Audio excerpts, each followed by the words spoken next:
Everybody ready, set, go. Rev it up and let's roll. There's a party in the fast lane. Got my hands on the wheel and I'm flying. Heartbeat loud as the thunder rolls. Riding in on a stampede of lightning roll. I'm bringing back the sunshine. Bringing back the sunshine. Baby, it's about time. Whoa. Bring it back. Oh, yeah.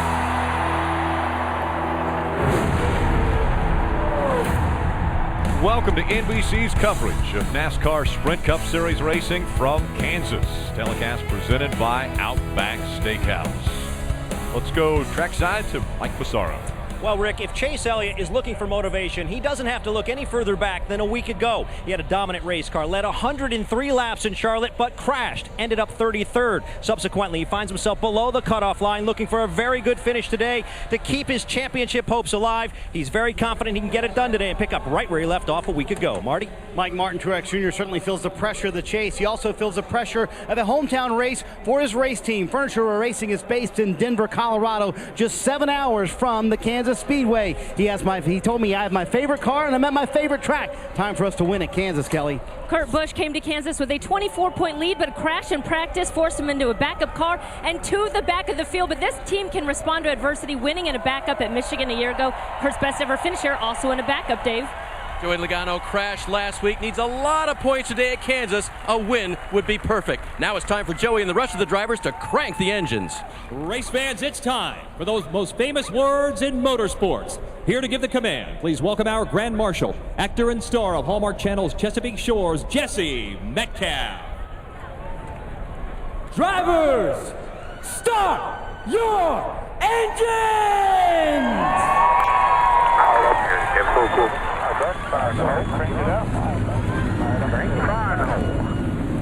Fired up when you're ready. Fired up when you're ready. Fired up when you're ready. Fire it up when you're ready. Well, right now, 5 drivers currently fighting to get above the bubble line. Kevin Harvick, Joey Logano, deep in a hole. Chase Elliott and Austin Dillon right there with them. Denny Hamlin only 3 points to the good. Time's running out.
NASCAR on NBC is brought to you by Outback Steakhouse, bloomin' great. Bank of America, life's better when we're connected. And by Sprint, proud sponsor of the NASCAR Sprint Cup Series. There's 40 cars on the racetrack, and there's 40 guys out there that want to win the race and want to finish the best they can. Win and you advance. Every driver knows that, and they're going to go for it. Playoffs are playoffs. The first goal is to make it to the final round. Jimmy Johnson wins at Charlotte. Hell yeah! Great job, Jimmy Johnson. There's a ton on the line, and everybody's intensity is ramped up, and it's really hard to get it done. Martin Truex Jr. sending a strong message. You've got to go out there and compete, and you got to compete at a high level. Kyle Busch knows how to compete at a high level as well as win a championship. He's the defending series champion. As we get ready for Sprint Cup racing from Kansas, leading the field to green is the 2016 Toyota Camry, the official pace car for today's race, right in front of the starting grid.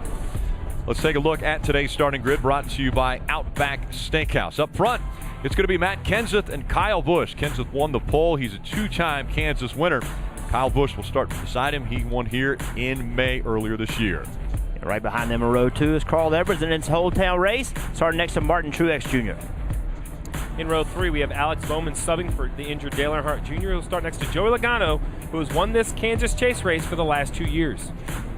A couple more Kansas winners just behind him in row 4. Denny Hamlin won in 2012. Brad Keselowski won in 2011. In row 5, another Kansas winner from 2003, Ryan Newman, starting next to A.J. Allmendinger. A pair of Chase drivers make up row 6, Kevin Harvick and Austin Dillon, 2 cars that both had trouble last week at Charlotte. And back in row 7, Tony Stewart and young Chase Elliott. He finished top 10 in his first Kansas start back in May. In row 8, we've heard Kurt Busch has to start in a backup car at the back, and he's alongside Paul Menard. In row 9, we have Ryan Blaney trying to continue his success here at Kansas, has had top 10s in his last 2 races. He'll start next to Ricky Stenhouse Jr. Back in row 10, it's Danica Patrick and Casey Kane. Casey Kane's coming off his best finish of the season last week at Charlotte, where he finished 3rd. Row 11, we have a pair of Kansas winners, Jimmy Johnson, Greg Biffle. Both Chip Ganassi Racing make up row 12, Jamie McMurray and Kyle Larson. Back in row 13, it's Trevor Bayne and Regan Smith. Regan's best finish here at this track was 7th back in 2012. Matt DiBenedetto and David Reagan starting in row 14.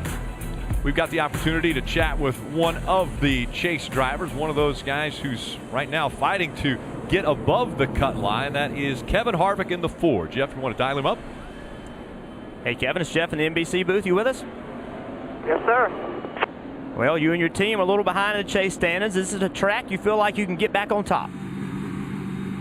Well, we just have to go do what we do every week, and that's, run the race and be aggressive and do all the things that we've done all year. We can't help when things go wrong, so not near as big a hole as we've been in the past, and we performed well in those situations, so looking forward to today.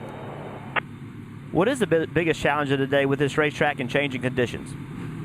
Yeah, I think that is the biggest challenge, just going from practice and then trying to guess what the pace is going to be today is going to be the hardest thing. So our Outback team's done a good job all weekend. They always do a good job. If we're not where we need to be, we'll make adjustments throughout the race and hopefully be there when it counts at the end. Thank you, Kevin. Good luck to you and your team. Thank you. We will be riding along with a few of the drivers today. Guys, take us through. Yeah, the first one here is the number 95 of Michael McDowell. He'll have the Thrivent in-car camera. Yeah, Greg Biffle with the Ford in-car camera. Well, and starting 13th will be Chase Elliott. He'll be carrying the Sprint on-board camera. We just talked to Kevin Harvick. It'll be fun watching him try to get a win with his Outback Steakhouse camera. Row 4, starting 7th, Denny Hamlin with the Toyota onboard camera. A Coca-Cola onboard camera with Joey Logano. And starting in the top 5 for the second week in a row, Alex Bowman with the Nationwide onboard camera. We've got cameras all the way around the racetrack as well as in the cars, and high above this mile-and-a-half track, our aerial coverage provided by our partners at Smithfield Foods. For more updates for the green flag flies, let's go back to Mike Massaro. Well, you know, Rick, in the first race of the round of 12 in Charlotte, there were 5 chasers who had trouble. Among them, the 11 car of Denny Hamlin. But don't expect him to be focused on the 4 others who had trouble. He told me earlier today that he will not be doing any scoreboard watching. The only thing he's focused on today is doing the best he can. His objective, obviously, getting back to victory lane. He feels like he's got a very good race car and can do it this afternoon, Marty. Mike, continuing the Joe Gibbs Racing theme, Kansas is a hometown racetrack for Carl Edwards. In fact, a moment ago, he told me we have about 100 friends and family here at the racetrack this weekend. But as crew chief Dave Rogers told me this morning, I hate hometown races for my drivers. Back when I was Kyle Busch's crew chief, I couldn't stand going to Las Vegas. I told Carl this week, listen, let's just focus on the race and the job at hand. Don't worry about the friends and family. Do it for your race team instead, Kelly. Another JGR driver, Kyle Busch, one of just 3 who has finished inside the top 10 every one of these chase races, and more of that consistency should put him through to the next round, but we know just how competitive the reigning champion is, and he's got the speed to go with it. He'll be starting from the front row, and a win today would be a season sweep here at Kansas for the 18 team. Dave? Matt Kenseth has more points than any non-winner right now in this round. And talking to his crew chief, Jason Ratcliffe, this morning, he said there's no comfortable position for us heading to Talladega next week, but at least we're not in panic mode. And so far, the weekend has gone the way we needed it to. We're on the pole, we start first, and our goal is to keep that track position all day long, Rick. Thanks, Dave. I want to take a little bit closer look at Kansas Speedway with today's GE track facts. 267 laps, 400 miles. Pit road speed 45 miles per hour, and the fuel window 55 to 60 laps. Will that come into play today, Steve? Well, I think that's what's going to make this race so interesting, is it can come into play. Goodyear's brought a tire here that seems to have good durability. Teams will push that fuel window, but as we see the groove widen out from the apron all the way to the wall, who will think new tires is more important? Maybe pit late and try to come back up to the field. The 41 of Kurt Busch has to go to the back of the field because of a final practice incident where he tore up the car, so that's a backup car. We were listening into his radio just moments ago. Here's what they had to say. All right, my friend. Have a great day. I'm proud of you. Thanks for driving our car. Have fun today. Big picture. One stop at a time here. We're the best at doing this. So it's a lot to get accomplished today. Big picture racing. Nice and smooth. Take whatever give us here. Charlie, keep him out of trouble, buddy. 10-4. The last driver to win after going to a backup car just happened to be Kurt Busch. This was in final practice, right at the end of final practice. Yeah, it was like maybe 5 seconds left in practice when this happened. Had a problem coming off turn 4, got in the grass, tore the front end of the car up. Could not fix the car, so they're forced to go to a backup. Now we're coming to get the green flag, Rick, with completely different conditions. Hot, sunny, windy. It's going to be a little bit of nerves probably in these first couple corners. But that's why they race on Sunday. The best of the best coming to the green flag at Kansas. Matt Kenseth leading the field once again as they go 2 by 2. Green flag in the air. We're racing in the Midwest.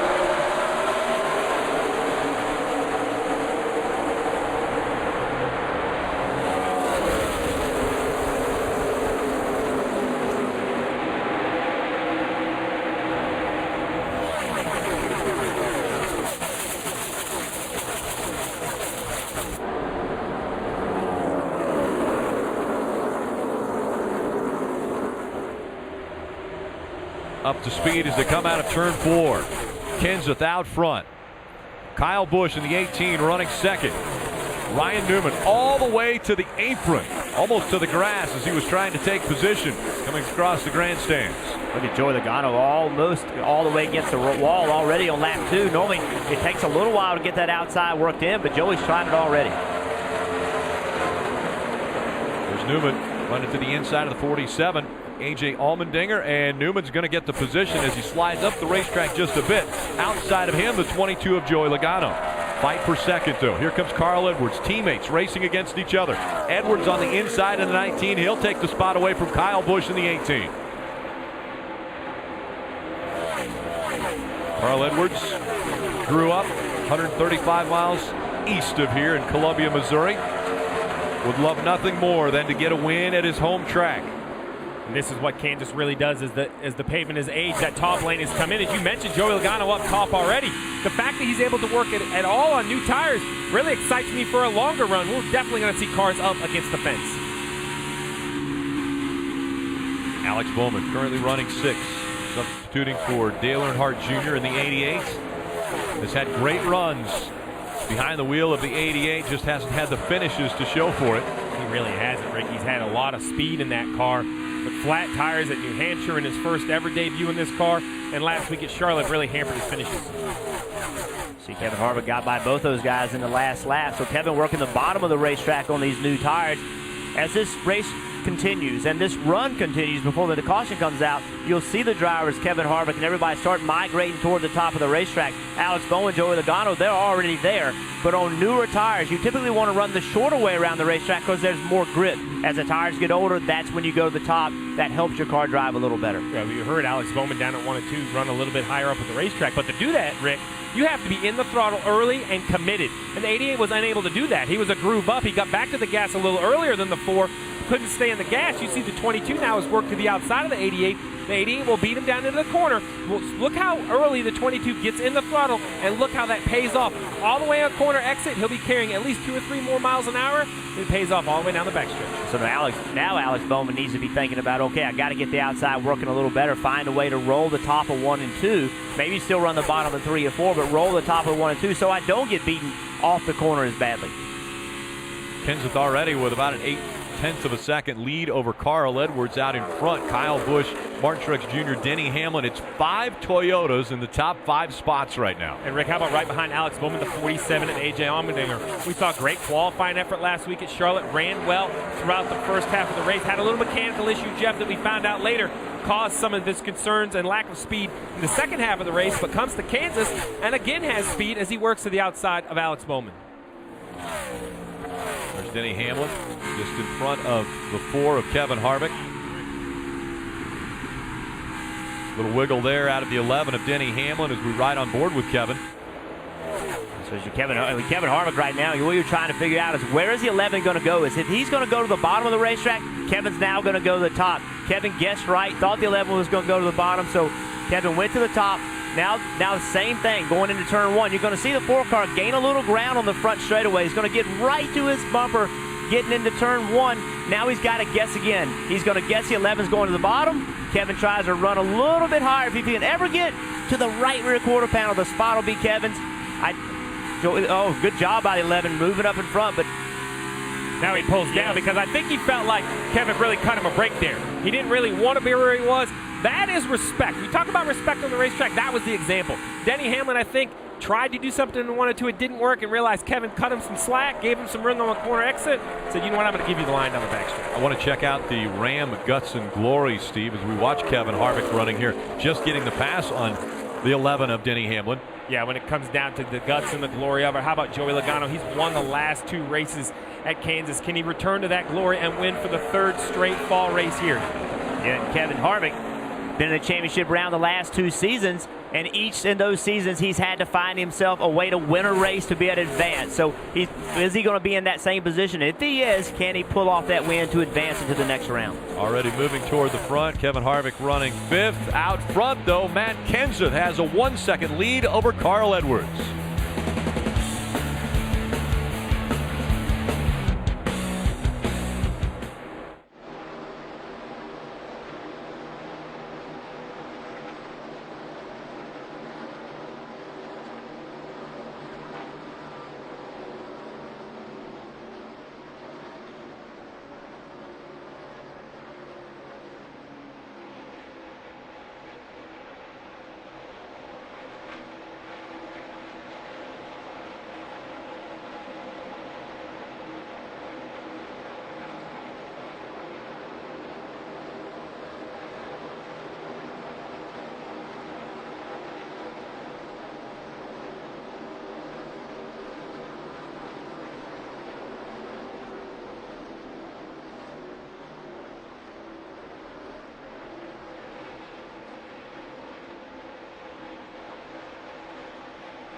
Watch the chase for the NASCAR Sprint Cup with the NBC Sports app and get closer with additional camera angles, driver stats, and track information. Watch live anywhere on any device. You can find out more at NBCSports.com/live.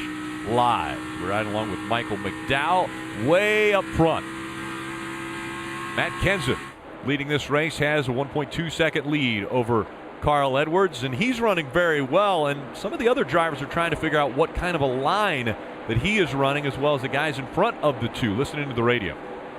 First three cars are 20%, 50%, 30%. Then a couple guys on the bottom with Truex and Harvick. Joey 80%, 90%. So that was spotter coverage presented by Liberty Mutual Insurance, helping drivers worry less. What do we make out of those percentages? Yeah, all that is where they're running on the racetrack in the corners. So, it's very difficult to say the bottom lane, the middle lane, the top lane, because the racetrack's really wide. It has more than 3 lanes. So 80% means 80% up the racetrack. The way Keselowski is now, I would consider that about 90% up the racetrack. So it just is a way to talk to the driver and give him a little more specific information than just saying the bottom lane or the middle lane. See Joey Logano, we saw early in the race, he had run way up the racetrack. He got there before anybody else, and that has started to pay off for him. Kevin Harvick has driven up to 4th, but he's dragged Joey Logano with him. But now that Joey has gotten to the 78 of Martin Truex Jr., Martin Truex Jr. is running his line. He's taking away where Joey wants to be, so Joey's going to have to work exceptionally hard to try to get by him. Dave. And Joey has migrated away from that just a little bit, Jeff, and the reason is because his car got a little bit loose up there. His crew chief, Todd Gordon, described running that high line to me this way this morning. It is definitely a longer distance around this racetrack, and if you're going to run a longer distance, you have to be able to put the throttle down. If your car is loose, you can't do that. Now you see him going back up there, the car coming to him just a little bit, but the car that's just a little bit snug allows the driver to drive it a little bit. He can stay up in that high line. Options. Drivers trying to find options around this racetrack. It's more than just options on how you drive it. The car drives differently, Jeff. I mean, you drive to the bottom of the racetrack, it loads the front tires differently. The car sometimes gets a little tight. To run the top of the racetrack, you definitely have to have that security that Dave was talking about and understand, because you don't have the room. You see right here, right up against the gray. If he loses the back of that race car into that light gray, it's going to be out of control. Yeah, and nobody's cars are driving perfect. Everybody's driving on the edge of control. Whether they're too tight, meaning the car doesn't turn well enough, or they're too loose, they're still going to push to that limit. It's just, if you can be a little bit tighter, it provides a security that allows you to be more aggressive on the throttle. Saw the 24 make his way down onto the apron to try to get by the 47 of A.J. Allmendinger. Tight battle right here, 3 guys really going at it. You know that A.J. Allmendinger has not had the kind of year that he wanted to have, but he's running well. He's racing with guys that are really good race-winning contending teams, so it's got to feel good for this team. 2 weeks in a row, they've run very well. Allmendinger in the top 10, just dropped out into 11th. Now Alex Bowman got the nod just in front of him as they cross the start-finish line, and Bowman running that high line as well. We're seeing quite a few drivers move up the racetrack now as this run is 22 laps in and currently on the 23rd lap. And in my mind, this is a tough spot for Alex Bowman, Jeff. He's racing his teammate of Chase Elliott, who's actually in the chase.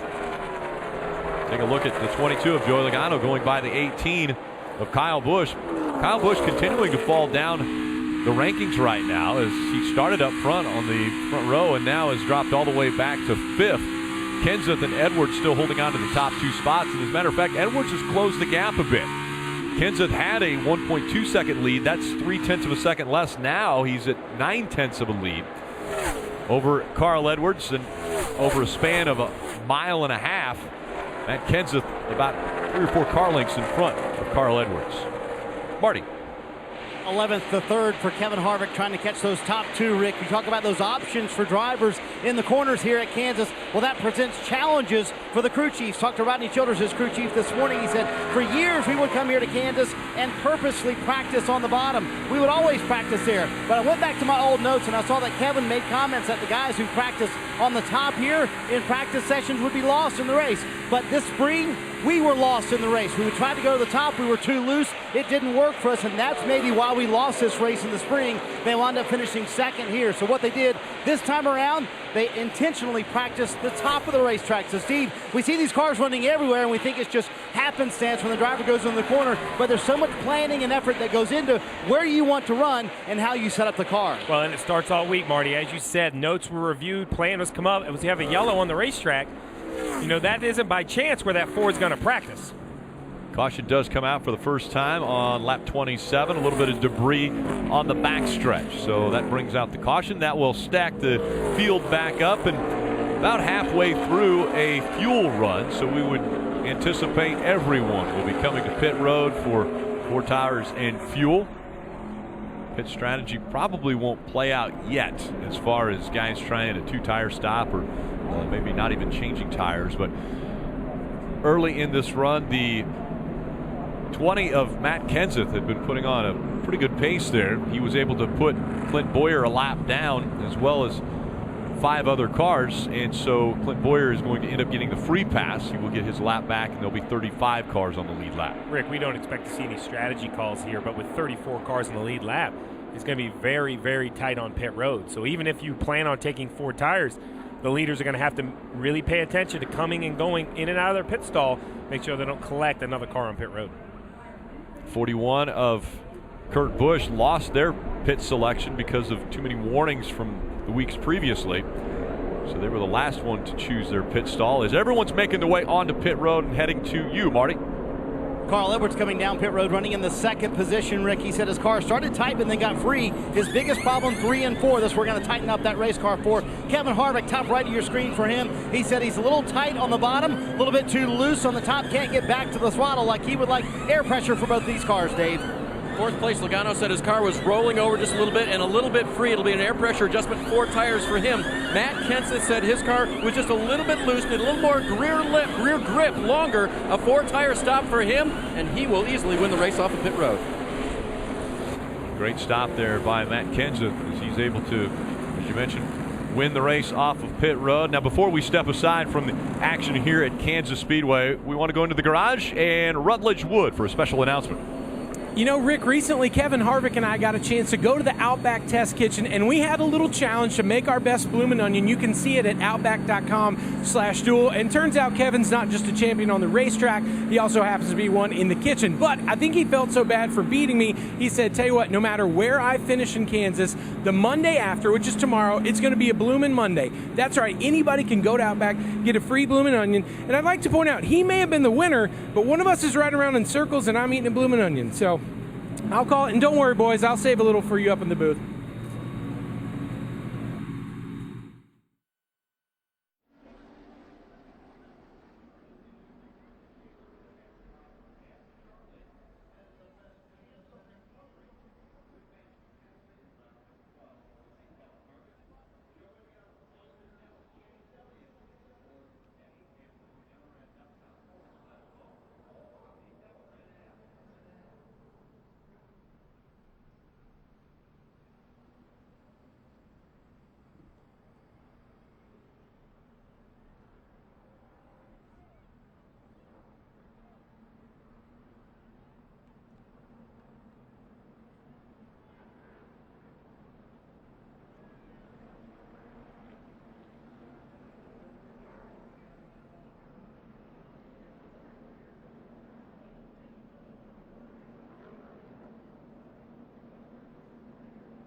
NASCAR on NBC is brought to you by Ford.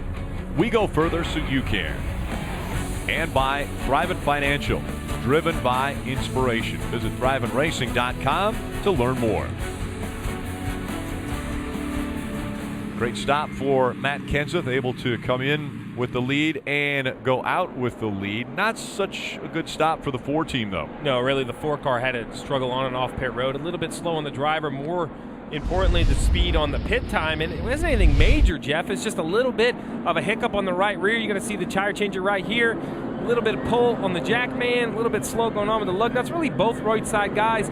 Hard to believe, but a 2.5 seconds can cost the driver a lot of spots. Ended up costing the 4 of Kevin Harvick 5 on the racetrack. Yes, it did, and he came in 3rd, went out 8th. Marty. And guys, what it was is when Daniel Smith, the rear tire changer, went to hit the lugs, it was in reverse rather than forward, so they had to flip it back. But just that little bit, Steve, you lose that many spots on pit road. Yeah, surprisingly, Rick, if you're going to have a stop like that, that's a perfect green flag stop. It doesn't hurt you that much, but under caution, when everybody's on pit road, a lot of spots on the racetrack. Kenseth and Edwards making up row number 1. Kyle Busch, Joey Logano in row 2. Just behind him, 3, 4, 5 as they enter the restart zone. Green flag back in the air.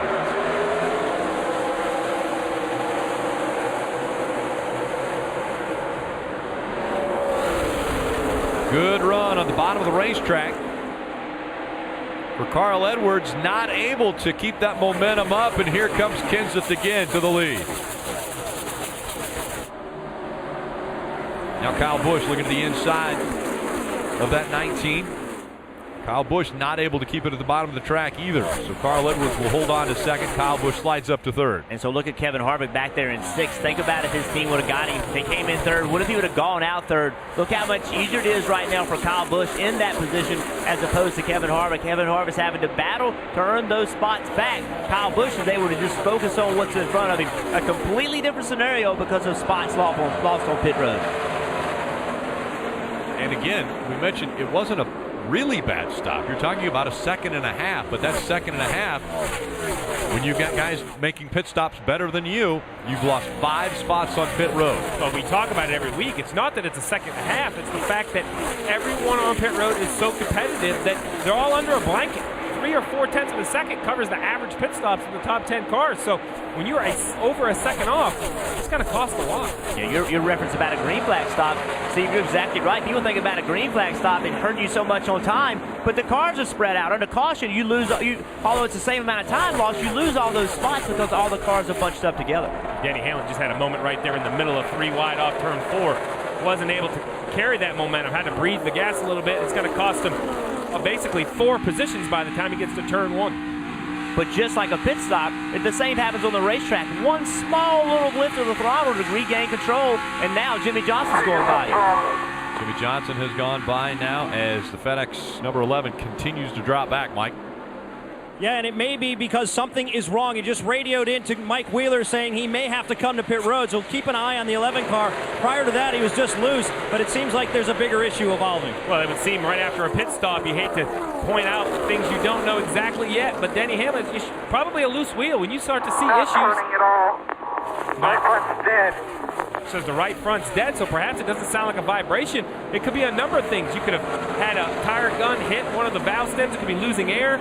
We've even seen tires put on the wrong side. Left's on the right, right's on the left. So something is amiss on this 11 of Denny Hamlin. It could be a mechanical failure, something in the right front suspension or even something in the left front suspension. The rear of the car can make the car not turn. So the car has obviously gone completely tight. So that's why he's saying that something's wrong. It's not just an issue, as we have a caution on the front stretch. And this is what Denny Hamlin needed right here. You see the 43 has gone around, Rick, but that is what makes a veteran driver. Denny Hamlin knew there was an issue, but fought through it, stayed on the racetrack, and caught a yellow. Eric Almirola, looks like he had a tire down, but spun coming off in turn number 4. Denny Hamlin continued to fall all the way back. He was running 19th when the caution came out. See the 43 up top here behind his teammate in the 44. So he got into the back of the 44 and slowed down a little bit. Then the 23 behind him did not anticipate. David Reagan behind him just didn't anticipate him slowing down that much. Look how much damage to the 23 as well. Both of those cars, big damage. Yeah, it looked like David Reagan maybe lost the front end a little bit and went up the racetrack as well. And you see all the debris coming off the 43, and NASCAR has no choice but to put your caution out. So you see right here a little bit in real time how they kind of accordion. It seemed like the 43 checked up instead of going underneath the 44, and the 23 didn't have time to check up or didn't realize he was going to be off the pace and just made heavy contact with the 43. And watch the 23. When the 23 gets into the back of the 43, it just rips the entire nose off the front of that race car. Watch right here. Now, Eric, I have to slow down just a little bit. David Reagan doesn't anticipate it. Just pulls the nose off the front of the car. Major damage for two cars just bumping into each other. I mean, you know, no major contact with the wall or anything. It's like the cars are just flew apart. And as we see the 43 come to pit road for repairs, as I mentioned, major break for Denny Hamlin. He was losing a tremendous amount of spots. And you look farther back in the field, we have Kurt Busch in 27th. He had to start from the rear of the field in the backup car, but hasn't really made a whole lot of gains. So I assume those two cars are going to use this opportunity to come to pit road, put on some fresh Goodyear tires, and make adjustments. But if you're the 11 car, what do you do? Do you come in and jack it up and look at everything, or do you just assume it's a tire problem? They're coming down pit road now. What approach will they take? Will they assume something's wrong, or will they assume it's a tire problem? Well, I think you have to take the tires off and inspect them to start. And if there isn't something obvious with those 4 tires, then you have to come back in and keep looking. A few other drivers have made their way onto pit road as well. Mike? And much attention being paid to the 11 car now, Rick, to find out exactly what was wrong with that car, forcing it to fall back. You can see they're looking underneath the wheel well in the right front of that car. That's where Denny Hamlin said he felt the biggest problem. They're trying to identify exactly what's going on there, but obviously taking their time, making sure they inspect it as thoroughly as possible and correct the problem if they can. They're going to put the wheel on now and try to get them off pit road, trying not to lose a lap here while they're on pit road. Meanwhile, they're going to change all 4 Goodyears on Denny Hamlin's car. Obviously a significant moment in this race and in this chase for Denny Hamlin, who started off with a blown motor last week. He stalls it here, can't get off pit road, refired, and finally away. And I think they were taking their time on the car. I would have hurried the tires off the car behind pit wall, inspect them, make sure that isn't the issue first, Rick. Coming off of pit road, Denny Hamlin trying to diagnose what the issue is.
NASCAR on NBC is brought to you by Sprint, proud sponsor of the NASCAR Sprint Cup Series. Credit One Bank, the official credit card of NASCAR. And by Chevrolet, the most awarded car company 2 years in a row. NASCAR Drive is NASCAR.com's live race day companion. You can select your in-car video or camera angle, access integrated driver stats, lap-by-lap commentary, and social conversation all in real time. You won't miss a lap when you visit NASCAR.com/drive on your personal computer now. Welcome back to the Hollywood Casino 400. Let's go back trackside to Mike Massaro. And a significant moment in Denny Hamlin's championship run. This is the third time he's stopped under this caution, trying to figure out exactly what happened with the race car. The team now concentrating on the front splitter area. It had been rubbing the bottom of the racetrack. You can see they're using a saw, scraping it down. It had been separating a little bit. They're trying to fix that as best possible before we do go green here, Rick. Thanks, Mike. And let's dive a little bit further into this issue that we're seeing with the 11 team as we look at the NASCAR Heat Evolution animation. So we go into the wind tunnel here. We see the air moving over our car, but we're going to focus underneath the front. This area right here, this black area, this is the splitter that we saw on Denny Hamlin's car. But the silver area is the radiator pan. This radiator pan right here creates a tremendous amount of downforce as the air goes across it. So if there becomes an issue with the pan or the splitter, the air going across it becomes very dirty and they lose a ton of downforce. And Jeff, that really affects how the car drives. Oh, it affects it in a huge amount, in a huge way. The driver thinks something's wrong because something is wrong. It's not a tire problem, not a suspension problem. It's just the car will not turn because there's not enough front downforce on that car. So he can't tell it's the pan or the splitter. The only thing he knows is the car is not turning the way it once was. The one thing this team didn't need was another issue. After last week, a blown engine when they were running second dropped him all the way back to a 30th place finish. And now running 35th, he is fighting to make it into the round of 8. I saw them grinding on the splitter, and I don't want to discount the sensitivity of the splitter. It's extremely sensitive, Rick. But I just struggled to think he had no issues. They have a pit stop, and then all of a sudden there's an issue with the splitter. So while they obviously feel they found the problem and tried to correct the problem, we really need to follow this 11 and see if they really found it. Perhaps that pan has come loose, but it looks fine when the air goes around it and has all that air pulling on it. Maybe it comes down lower. Maybe it's something that moves around on the racetrack, but they can't see on pit road. I struggle to think that was the entire issue for the 11. And while we continue to watch what's happening with Denny Hamlin, let's take a look at this week's Ford Drive to the Championship. What has it done? Well, right now, Denny Hamlin 24 points below the cut line. He was 3 above the cut line at the start of this race, and now that's 24 points and 24 positions that Denny Hamlin is going to have to try to make up over the next 2 races. Back into the restart zone and back underway at Kansas.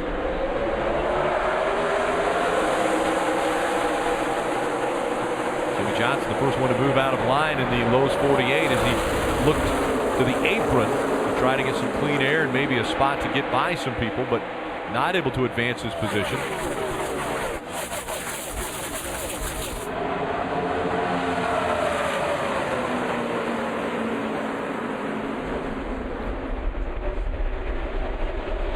Another windy day here in Kansas, the wind blowing from right to left, right down in front of them, right in their faces as they're going into turn number 1 and behind them as they go out of 2 and into turn 3. Logano up against the wall in the 22. Trying to get by that 18 of Kyle Busch as Kyle Busch continues to have a problem holding on to his track position. Drops back just another spot. Chase Elliott currently running in the 7th spot. Chase, another driver that was below the cut line at the start of this race, needing a good finish if he wants to move up and advance into the round of 8. Good run by Tony Stewart down the front stretch. Saw him, actually got on the apron in 1 and 2 just a little bit, got the car upset, had to get chasing up the racetrack, allowed Chase Elliott to get back by him. Also in the mix here, the 3 of Austin Dillon as we see Kevin Harvick taking 3rd away from Carl Edwards. So now Kevin Harvick has netted back what he lost. As the caution comes out, Jamie McMurray in the middle of 3 and 4. Jamie McMurray way up against the wall. Hey, you're good. Coming to you guys. Got the Wildcat on the hood there. And Rick, his car was handling so badly during the last run that he asked his team, "Are you sure we didn't take just 2 tires?" They took 4, but it's not where Jamie wanted it. Looks as though the 55 of Cole Witt is going to get the free pass with this caution, as the right front tire definitely flat for the one of Jamie McMurray. Take another look, coming at you out of 2. You see that's the one of Jamie McMurray in the middle, 3 wide, makes contact with, I believe that's the 88 on that right front tire. We saw the smoke, and as he goes down into turn 3, just goes straight, which I would have to believe probably cut that right front tire or had a leak. The one never even had a chance of making the corner in turns 3 and 4. Yeah, so this is the bad luck for the one car, Jamie McMurray and his team, obviously, but does this help the 11 car if they did not 100% get that fixed? Are they going to come down pit road and continue working on that car? Is that enough time to find out if they did fix it? It was only maybe a lap and a half. I think as tight as he was and as much as he was falling back, I think it was enough time. So the 88 probably going to come to pit road because of the fact that they had an issue.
Welcome back to NASCAR Sprint Cup Series Racing from Kansas. Telecast presented by Outback Steakhouse. The 11 of Denny Hamlin suffering some issues early in this race and came to pit road to get those fixed, but most recently didn't come to pit road. So does that mean that everything's okay? Well, only that lap he could feel that the car drove better, so they decided not to come back and work anymore. So I would think they had the problem fixed. Yeah, I question whether that could be the cause, but their confidence in staying on the racetrack has convinced me that they feel that was their issue, and they gained 10 spots in just 3 green flag laps. Now it's Martin Truex Jr. that will be on the inside of Matt Kenseth. Matt Kenseth, the control car, lead car, as they come into the restart zone.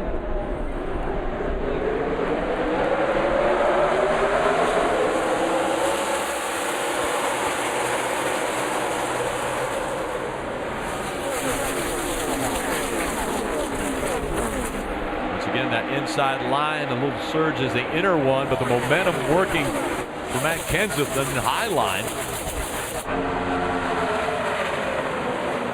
Kenseth out front, Martin Truex Jr. running second in his 400th start in the Sprint Cup Series. Look who's sneaking up in this race. Jimmy Johnson did not have a good start of this race, didn't qualify that well, but As this race has gone on, he's found his way inside the top 10. And there's motivation for Jimmy Johnson. Now, I know he won last week, and he's guaranteed to be in the round of 8. But if he can win, and maybe perhaps Kevin Harvick in the 4, the 78 of Mark Truex, or the 19 of Carl Edwards, perhaps steal away or keep one of those cars in victory lane, he might be able to eliminate a competitor from making the round of 8. Well, that's the best way to keep Kevin Harvick out of the round of 8 or even the championship 4, which Kevin Harvick has been a part of ever since this format was put in play. Go out and win the race so that he can't win and can advance. I think 100% that's the right thing to do. Keep the guys that are capable of winning races from winning races. That gives you your best chance to win the championship. Mike. Yeah, there's absolutely no way this team is laying down. And Jimmy said it himself earlier this week, guys. He said, look, we're not going to go into it with a nothing to lose type of attitude. It's just the opposite. He said, I want to keep the pressure on not only our competitors, but on ourselves. I want to make sure we are championship ready when it counts. Doesn't want anybody to get complacent. Wants to stay focused on this championship. Right now, all he's been saying about the race car is that it's been a little bit loose. He's been playing with the track bar a little bit, had lowered it. Chad, though, told him to say, hey, bring that track bar a little bit up. If it's not tightening that car up, all it's doing is slowing you down. But obviously, he's making his way from the 21st position all the way up inside the top 10. Going pretty well so far.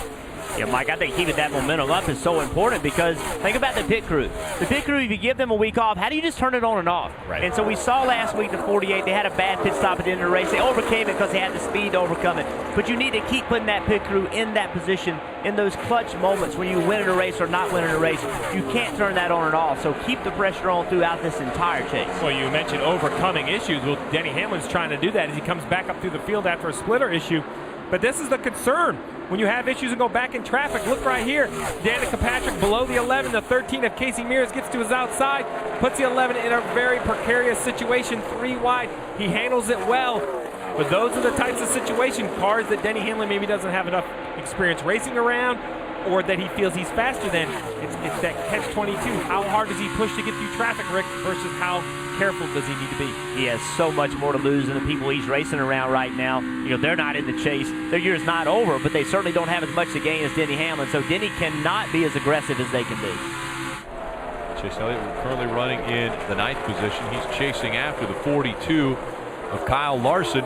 2 non-chase drivers in Tony Stewart and Kyle Larson in the top 10, running 7th and 8th. Let's see who's on the move, brought to you by Chevrolet. You have to point to the 41 of Kurt Busch after starting at the back. He has made up 20 spots already, currently running in the 17th position. Kelly? And of course, starting in a backup car. But when I talked to Kurt Busch about it, he said the biggest the thing that leveled the playing field the most was this weather after cloudy and cool conditions all weekend. He said all these teams are going to have to make big adjustments to their car. So they just went back and looked at their race notes from the race here in May when they had a strong finish to help with their setup on this car. He also played a little bit of pit strategy, staying out under that first caution for a lap to lead a lap and gain what could end up being a very valuable 1 point in this chase. Kurt Busch right now saying he's dealing with tightness at times, looseness at times, but the adjustments that they made when they did come to pit road are working out. Rick, while this 41 is trying to recover from his poor starting position, currently in the 17th position. The issue is, we've talked about this, probably the strongest group of 12 cars we've seen in this round ever before. Currently running 17th, and oh, by the way, he's the 11th out of the 12 chase cars. That's what makes this round so difficult. After starting all the way back in 21st, Jimmy Johnson has made his way up to fighting for 5th right now with Joey Logano. Bottom of the racetrack for the 48, and it looks as though he's going to make the pass on Joey Logano. Dave? Part of the reason for that was Logano's front grille has been like a magnet for debris today. He had it on earlier, and the car was getting close to overheating. He had it on just now and knew that he needed to let the 48 go by and try to get that low pressure area to get it off there. But you see it's still down to the lower right-hand side in the front grille. A lot of times these cars will try to pull up behind another car to get any of that debris or paper or whatever it is that's on the grille to disrupt the air to get it off. See his hand out the window. He's telling Tony Stewart to go on by. He wants him to go by. He's giving him the spot so he can do just that. He can try to get in behind the 14. Watches the 14, moves up the racetrack. 22 is going to let him in, try to get right behind him. And boom, there it works. Pull the debris right off the grill. Now, you gave up 2 spots to do that, but if you hadn't have done that and the engine would have started overheating, you would have had to pit on the green, get that off. You would have lost the lap. So 2 spots is way better off than giving up a lap. And Joey Logano has had issues before with debris, but he's been able to fight through this one with the help of Tony Stewart. Still out front, it's Matt Kenseth.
Tonight, live from Houston, Sunday Night Football. Andrew Luck and the Colts visit Brock Osweiler and the Texans. Dan Patrick, Mike Tirico, they host Football Night in America beginning at 7 p.m. Eastern, only on NBC.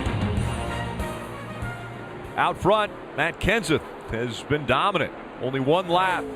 He has not been in front. That was when Kurt Busch stayed out under caution. So Matt Kenseth has led 64 of the 65 laps. Running second is Kevin Harvick. He has made quite a run to get up there. As we take a look at the top 2 finishes in 4 of the last 6 races at Kansas. Kevin Harvick has been impressive. Sprint's network reliability now within 1% of Verizon. Switch today. Save 50% on most Verizon, AT&T, or T-Mobile rates. You can visit a Sprint store or sprint.com/network today. So Matt Kenseth out front, led most of this race, if not all the race. Done a really nice job in this chase. He has the highest average running position of everybody in the chase. He's the oldest guy in the chase at 44 years old, but Matt Kenseth still has a lot to prove. He's bringing it all to this chase. He's going to be very difficult to beat. I think you picked him starting this, Steve, is the guy you thought was going to win the championship. He quietly has been the best driver and the best car in this chase so far. Yeah, I think he got in the news last year with Joey Logano and their incident they had here, and it continued over to Martinsville. And I don't think that's Matt Kenseth's style. I don't think he enjoyed being the focus.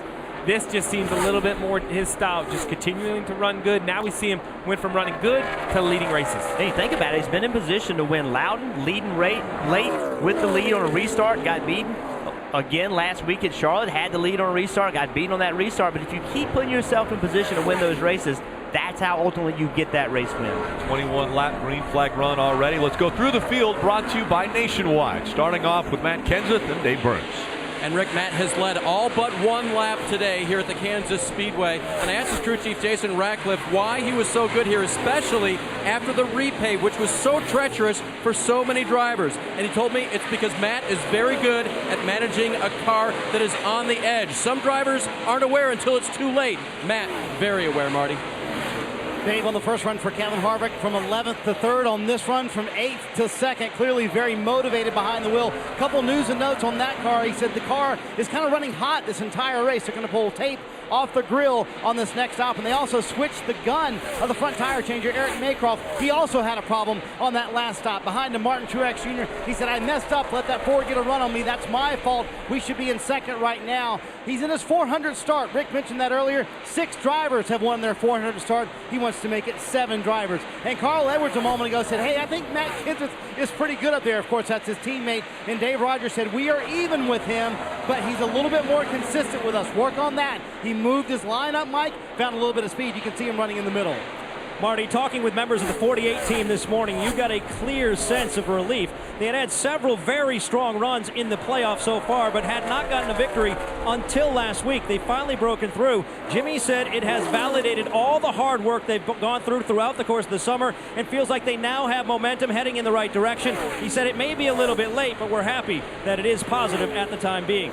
Meanwhile, his teammate from Hendrick Motorsports, Chase Elliott, the young rookie phenom, putting on a pretty good show himself. Last week, he led 103 laps, but was unable to capitalize after some misfortune and a DNF in that race. Today, he's got a good race car again. His crew chief, Alan Gustafson, felt like he's got a top 3 car, potentially a winning car by the end of this afternoon. Marty? Mike, it wasn't the start to the chase that Tony Stewart wanted. He was eliminated after round 1, but he's had a couple of nice runs here in round 2. Last week at Charlotte, a 9th place finish. In fact, his first top 10 since Watkins Glen in August. Today, running solidly in the 7th position. He said the car builds a little bit tight, but not as bad as that first run, Dave. Joey Logano now making a pass on the high side, which is really where his car has not been handling well lately. It's been rolling over, in the words of the driver. The other problem he's had, even after he got the debris removed from his grill, it took a long time for the temperature to come down. It's now just about 5 degrees above where it should be, Kelly. Kyle Busch started on the front row but has dropped back to 9th place. He hasn't always liked coming here to Kansas, but he has 3 straight top 5 finishes, including the win here in May. Right now he said he's got a car that just fires off way too tight and then moves to the free side. He's using that track bar inside the cockpit to help it out, Rick. Thanks, Kelly. Matt Kenseth still out front. Kevin Harvick has disrupted the Toyota dominance in the top 3. Truex Jr. running 3rd.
Thursday. Don't miss the show. Critics give 5 stars. Chicago Med is a hit with real heart. A strong cast. It's the best new medical drama on TV. Chicago Med, new this Thursday on NBC. Welcome back to Kansas. Matt Kenseth out front led 153 laps in this race last year and continues to add to the most laps led at Kansas since the repay, 420 and counting. And you look at Matt Kenseth, Kevin Harvick, and Martin Truex Jr. second, third on that list. They are also running in that very order on the track right now. Kenseth, Harvick, and Truex Jr. 1, 2, 3.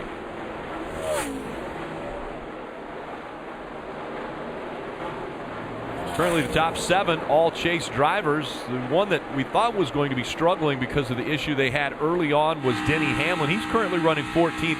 Kurt Busch is actually behind him running in the 20th position. So Denny Hamlin up into 14th. Yeah, they have repaired this 11 car, and he's doing a nice job of kind of working his way through the field and moving up to the 14th position. And as we look at the 11 of Denny Hamlin, the 42 of Kyle Larson has hit pit road.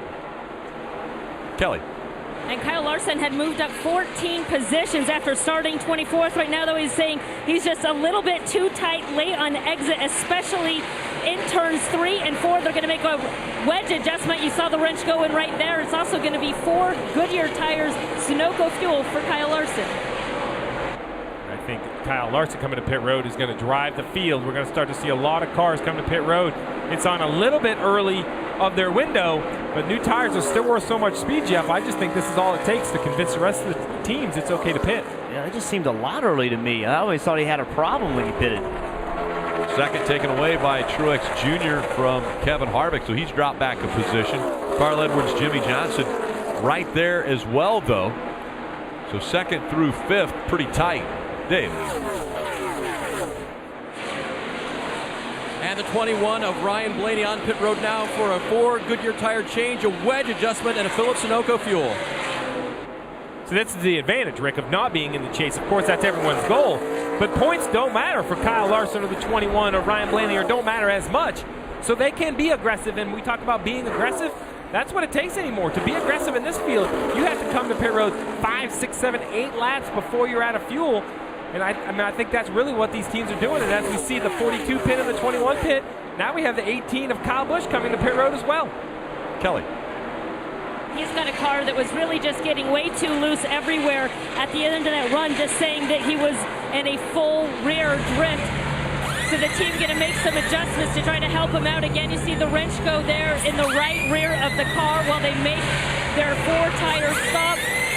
And of course, you see that can of Sunoco fuel going in there as well for Kyle Busch. Chase Elliott on pit road right now. He's been saying he's just been a little bit snug. Otherwise, the car's been pretty good. A 4-tire change is planned there along with Sunoco race fuel. Marty? 4 Goodyear tires for Carl Edwards. He says his car gets freer the longer they run. Round and a half in that left rear, trying to tighten that race car up. And a small piece of tape on the grill as well for the 19 who pitted from 3rd. Kurt Busch, who's been trying to work his way through the field, said he's just getting really tight on exit compared to what the car did at Fontana in Kentucky. So you see the wedge adjustment go there on the left side and 4 tires of fuel, Dave. You see Austin Dillon leaving. He was running in the top 10. That car tight, hard to turn. They made an air pressure adjustment for it, Marty. Martin Truex Jr. said his car was tight in the center, but not bad. More fresh Goodyear tires and air pressure adjustment for him. Behind him on the pit road, Kevin Harvick said his race car was pretty good, just a little bit too tight, and air pressure adjustment for the 4 as well. There's the leader, Matt Kenseth, coming down pit road, and for a guy driving a race car 200 miles an hour, his demeanor to his crew was more like a man riding a bike and waving to his neighbors. Very calm, just set a little bit loose on entry to the corner, just a little bit tight through the center, so he'll get just a little bit of an adjustment, just a slight air pressure adjustment in one of the 4 Goodyear tires and a full fill of Sunoco fuel. Your race leader Kenseth is off pit road.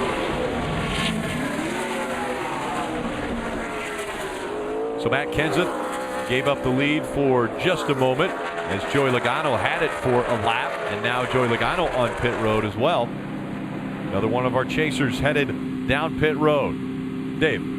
And Logano's car acted a little bit differently in the low line than it did in the high line. In fact, he said it went through phases where it was tight, hard to turn, and on others where it was a little bit free. So for Todd Gordon now, what adjustment? Looks like just a little bit of air pressure as he gets full of fuel and 4 Goodyear tires.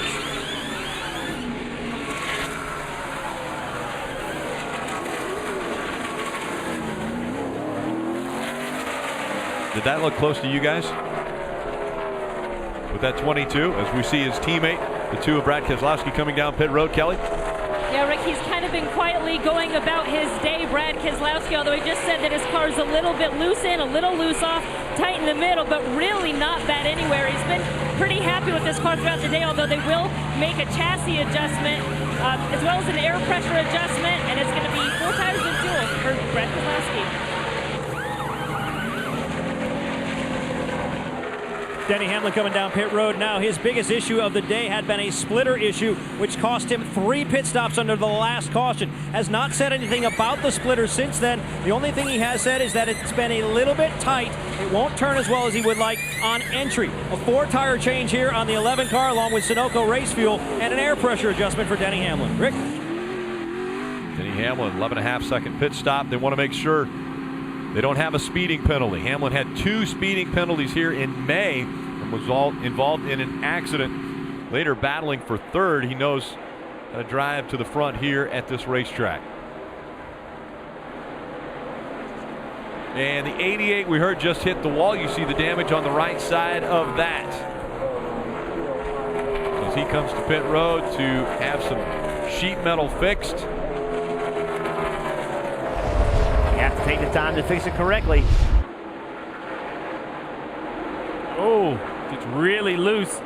Just above those 3 cars, there's not a lot of room, nowhere to really go. Makes contact with the fence. There's not a lot of room up there, but also when you get it behind those other cars, you swing to the outside, you lose downforce, completely changes the way the car drives. And when you jump out and get clean air, all that downforce gets on the nose of the car. But watch these 2 guys racing off pit road, 2 teammates. Yeah, we saw the 88 get in the wall, but this is the 48 and the 24, both leaving pit road under green flag conditions. I know you have to get all you can get, and you're on the apron trying to accelerate, but it seems odd that, A, 2 cars would hit each other on the apron, and even more confusing to see 2 teammates do it. So green flag pit stops have cycled through for most of the field. Casey Mears right now hasn't come to pit road. He's out front.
Today's aerial coverage provided by our partners at Smithfield Foods.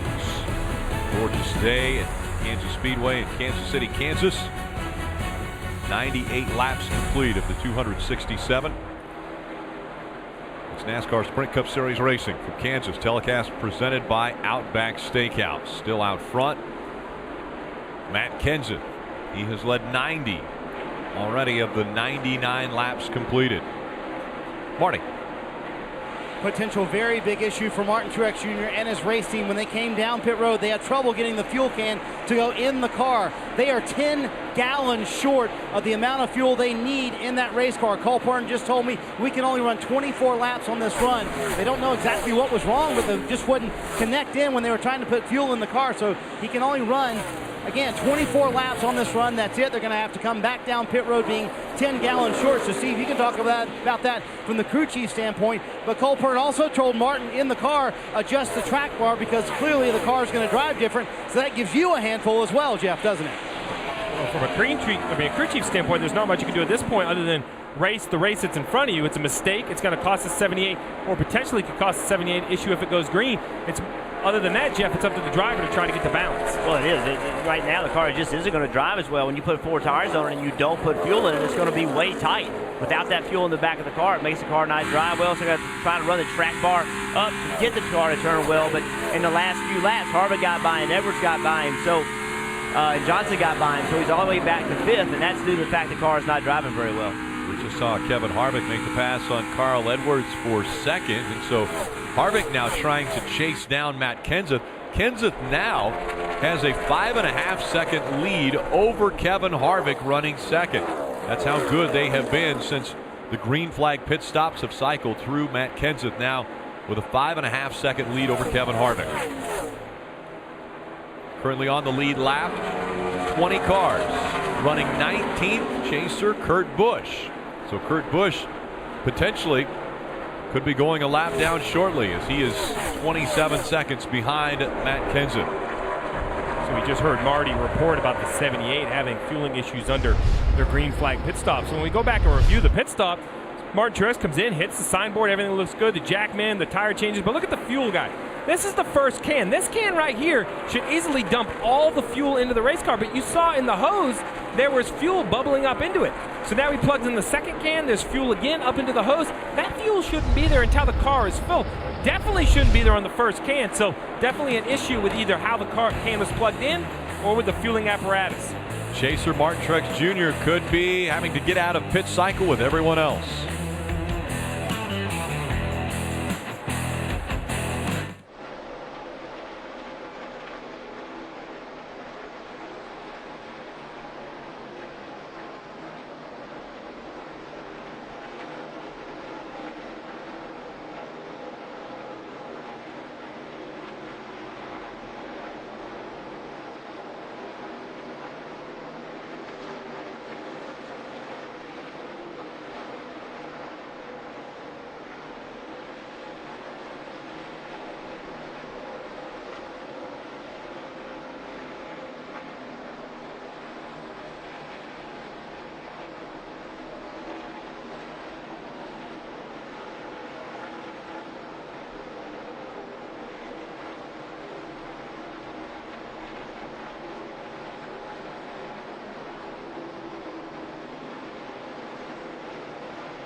NASCAR on NBC is brought to you by Toyota.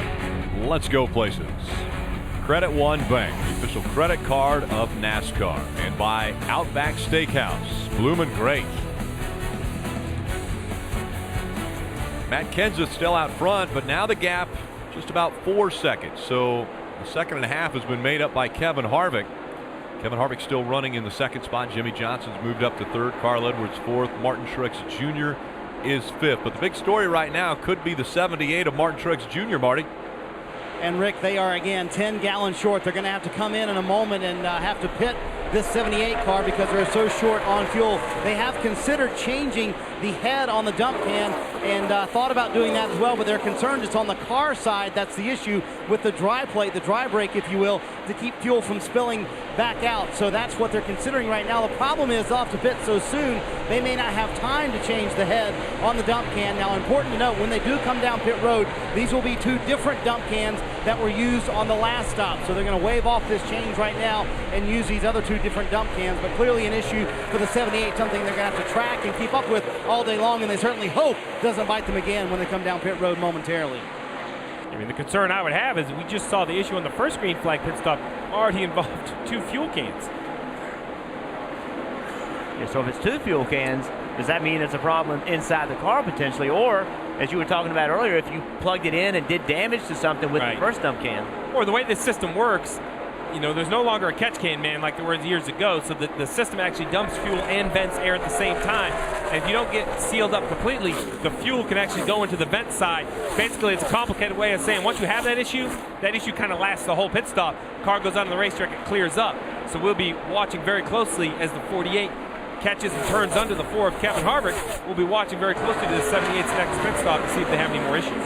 Jimmy Johnson, we had mentioned earlier, the best way to make sure your competition can advance to the next round is to win the races. And he won at Charlotte, making sure that he will be in the round of 8 now, trying to get by the 4 of Kevin Harvick for second. But Harvick not giving up very easily as he fought back, and the 78 is now on pit road. Marty, here he comes. And here they come. In fact, one of the crew members kind of turned to me a moment ago before he was coming down pit road, kind of did the Hail Mary to say, we have no idea what's going to happen here. The fuel going in, and as far as I can see, it is going in cleanly, getting a shake of the head from Brian Deal, the fueler, and second can going in now for Martin Truex Jr. 4 fresh Goodyear tires. Car's been handling great, and caution for the 78. That's going to change the game. Yeah, caution comes out. It's actually the 30 that causes it, the Josh Wise car. He is stopped just coming out of turn 4. I think you can start rolling if you want to and cross it across there. Come on. To the garage, guys. And you heard they're going to head to the garage. You see the damage to the right side. The right side of that car flattened. Got into the outside wall, and so into the garage goes the 30. The caution comes out. Now, Martin Truex Jr., when that caution came out, looked as though he was scored as the first car a lap down, but we'll have to wait from NASCAR to find out if he will get the free pass. Well, the first thing we have to determine from NASCAR is if he is a lap down. Because when the caution comes out, he then has to race, as we see Josh Wise in the wall, he has to race the leader to the pit outline. He's pitting past start finish, so it's the 78 score to pit outline relative to the leader. So that's the first thing NASCAR is going to have to determine. Once they determine if the 78 is or is not on the lead lap, then they need to determine in what position he is relative to the other lap down cars. And the reason that is important is, as you just alluded to, Rick, if he's the first car scored 1 lap down, he'll be eligible for the free pass. Take a look. So you see right here, this is the 20 of Matt Kenseth, and he has to get to that line on the wall. He clears it, no problem. He's down into turn 1. The cars are under caution, and you see how much longer it takes for the 78 of Martin Truex Jr. He then crosses. So without a doubt, the 78's a lap down, but we saw other cars pass him on the racetrack. NASCAR then has to look into, it looks like Trevor Bayne, Danica Patrick passed him on the racetrack, and we're hearing now that the 6 did, which makes Trevor Bayne the first car 1 lap down, and he will be the free pass car. The good possibility, though, is that the 78 is going to use the wave around.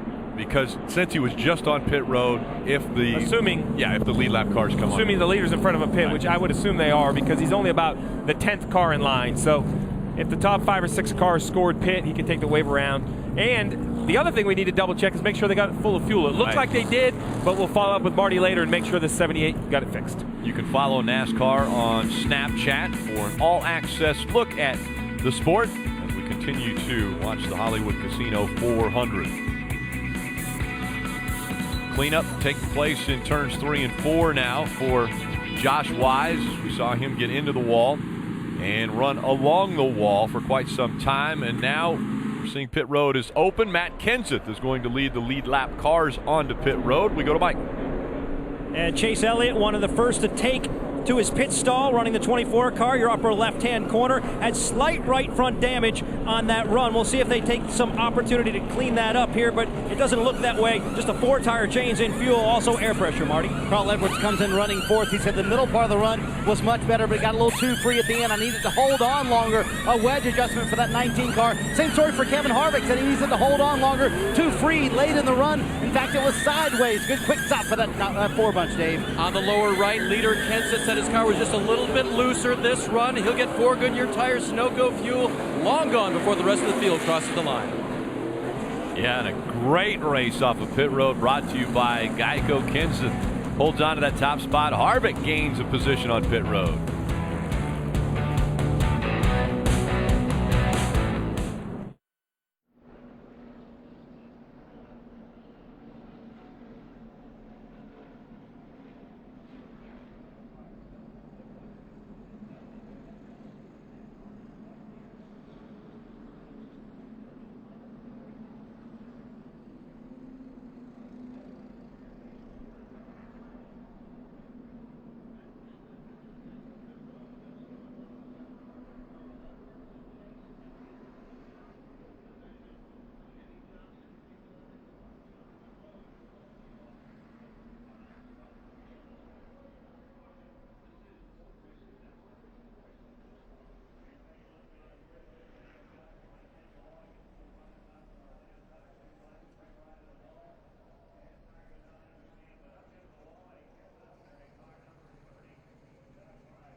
Big story is, are there fueling issues with the 78 of Martin Truex Jr.? Yeah, well, let's look at the last green flag pit stop. He was forced to pit early because the car wasn't full of gas. And when we examine the pit stop he just made on pit road, he comes down in, once again stops on the side, everything looks normal. Well, this is the first dump can. You expect to see no fuel in the hose. You see a little bit of splashing, not too much. The big question is the second. You think 4 or 5 seconds of fuel, 2 seconds in, you start to see fuel in the vent. Marty, I don't believe the 78, there's any way they're full. That second can shouldn't have shown fuel that quickly. 3 gallons short this time, Steve. Much better than the last time, but they are indeed 3 gallons short. So those, remember, were 2 different dump cans they were using. So clearly a dry blade issue, meaning the issue is on the car itself. So that may be something they're going to have to deal with all day long. We'll try to get a word with Cole Pern in a moment, but clearly an issue for one of the championship contenders. Yeah, dry brake. The dry brake is an area in the fuel car that the can plugs in. So obviously an issue with the car side, Rick. Well, the spotter coverage is brought to you by Liberty Mutual Insurance, helping drivers worry less on the track and on the road. And look who's up on the spotter stand now. A little field trip today for me, so had a chance to come up on the spotter stand, just kind of see what all the spotters are looking at. They have a great view at the racetrack, but as we're coming to this restart, Steve, this is where the spotters are so valuable. So you drive into turn one, they're going to be 2 wide, sometimes 3 wide. The spotters have to be communicating, but you can see what a great view they have so they can see the entire racetrack to help their racetrack driver the best they can. Well, Jeff, it's not just the restart into turns 1 and 2. The front row can see the restart zone just down to your left. But how about the cars in row 3, 4, and 5? As a driver, they're dependent on that information of when the leaders go. Yeah, you ought to see it from this view I've got. Even the 8th, 10th, 9th row, they're already trying to figure out where they're going to restart. It's going to be tight getting into turn 1. We were looking over Jeff Burton's shoulder there as the field back into the restart zone. Kenseth and Harvick making up row 1. Green flag back in the air.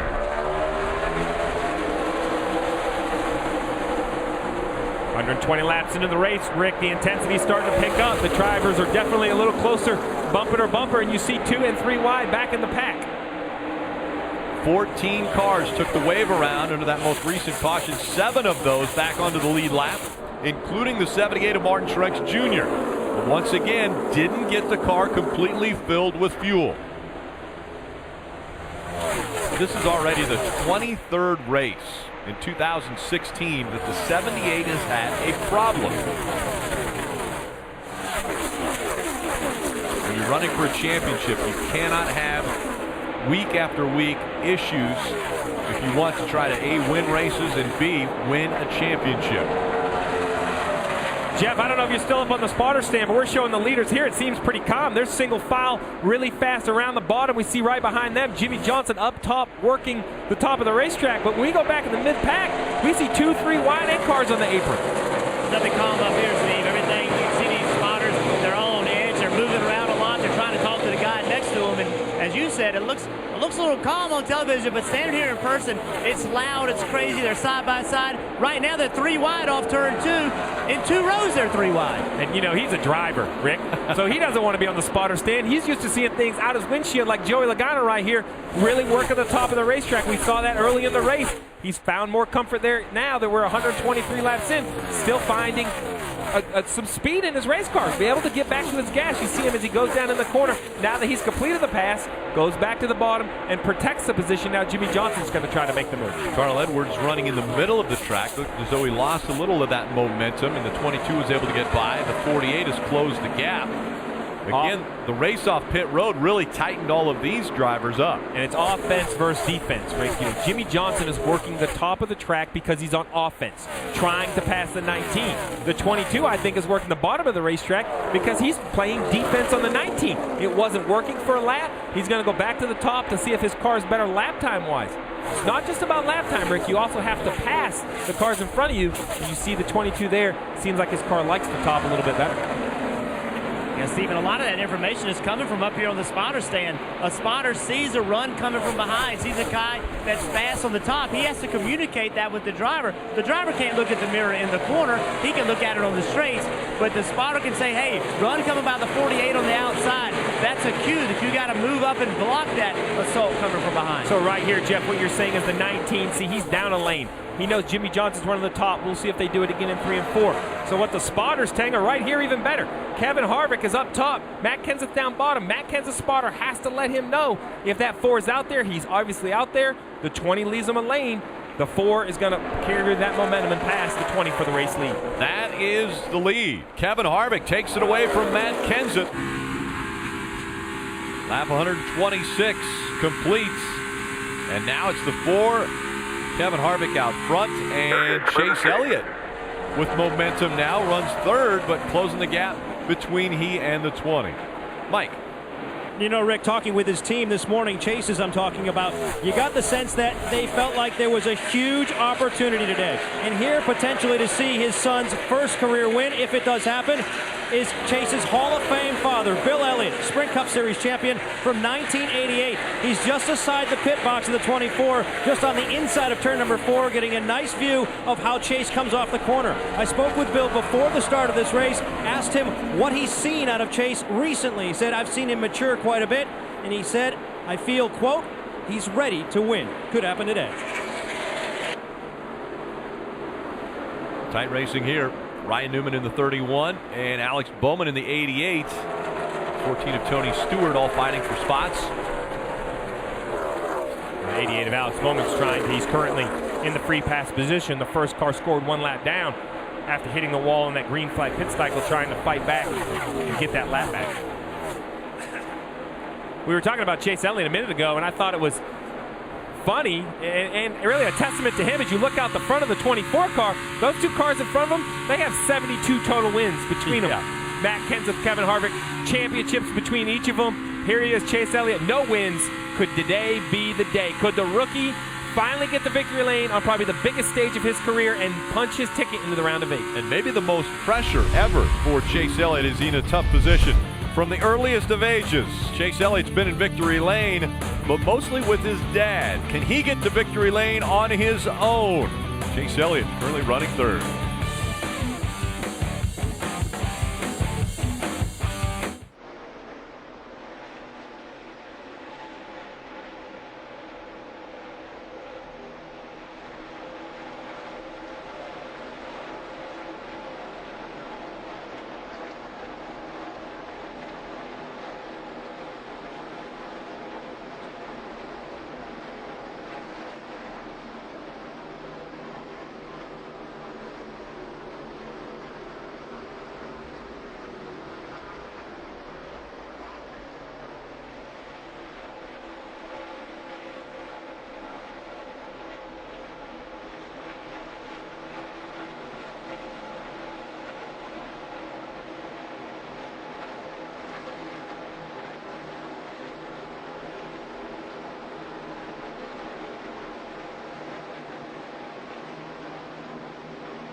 Let's check out the Toyota Camry on-track car. It's in victory lane. Well, the 2017 rules package were announced. It started at the front of the car, Rick, the front splitter.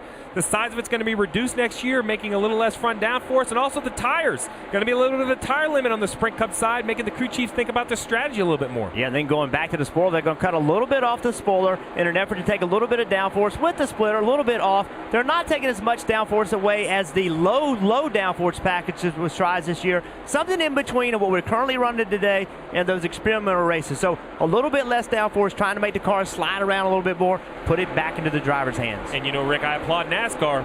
Rules announced during this season gives the teams time to start preparing for next year. And Kevin Harvick is running out front. He has already led 11 laps. Matt Kenseth has fallen back to third. Chase Elliott has moved up to second now. We went away to break. Chase Elliott running third, and we mentioned, when will Chase Elliott get to victory lane?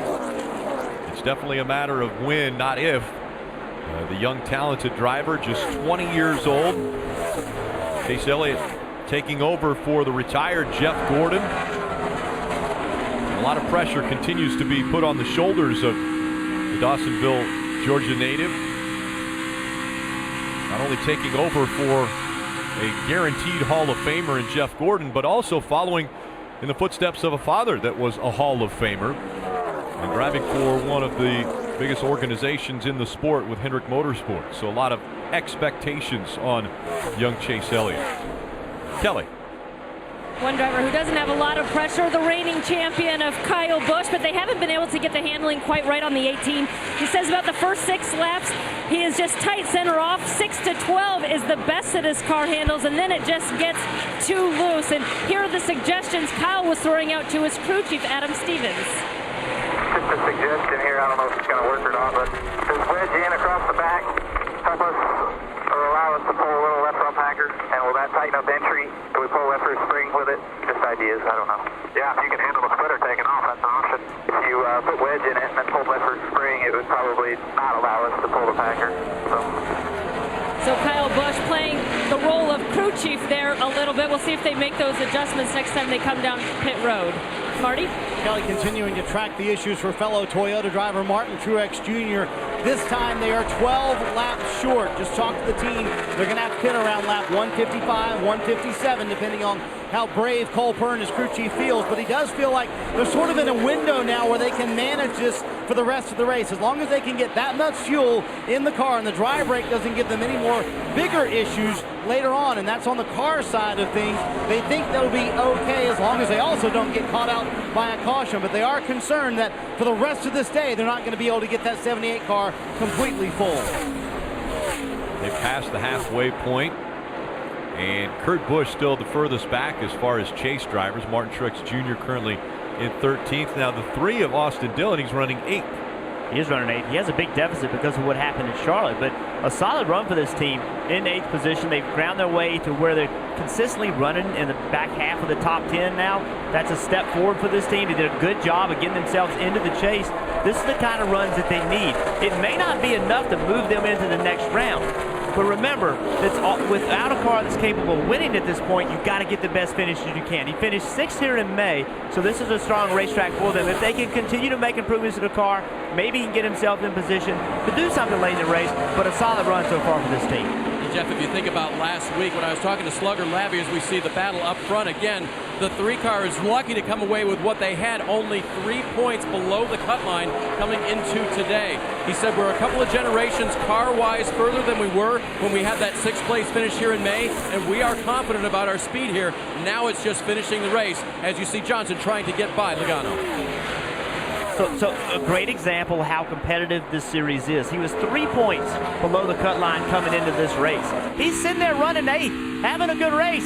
He's 13 points behind the cut line. So that's because right now Kevin Harvick is showing as the leader. Kevin Harvick goes on and wins this race. That's why he's showing him as 13 points below the cut line. But that's how competitive this series is. Speaking of competitive, Jimmy Johnson trying to hold off Joey Logano. Logano trying the low line now.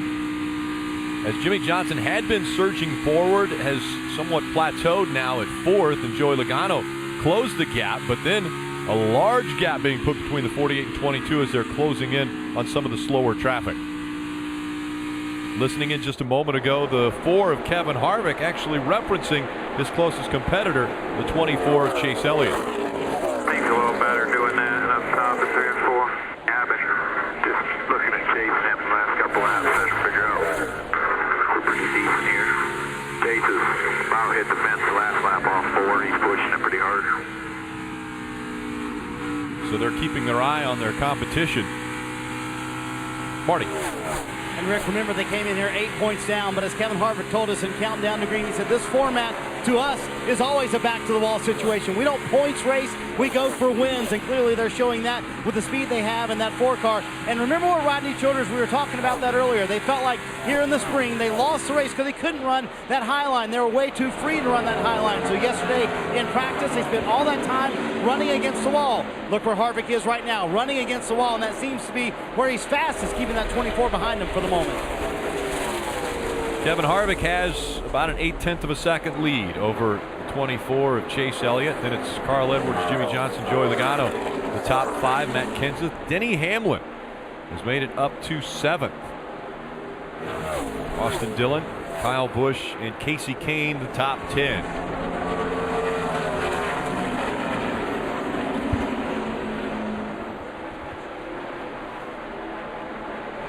Harvick now choosing the low line as he comes up on cars trying to go by them.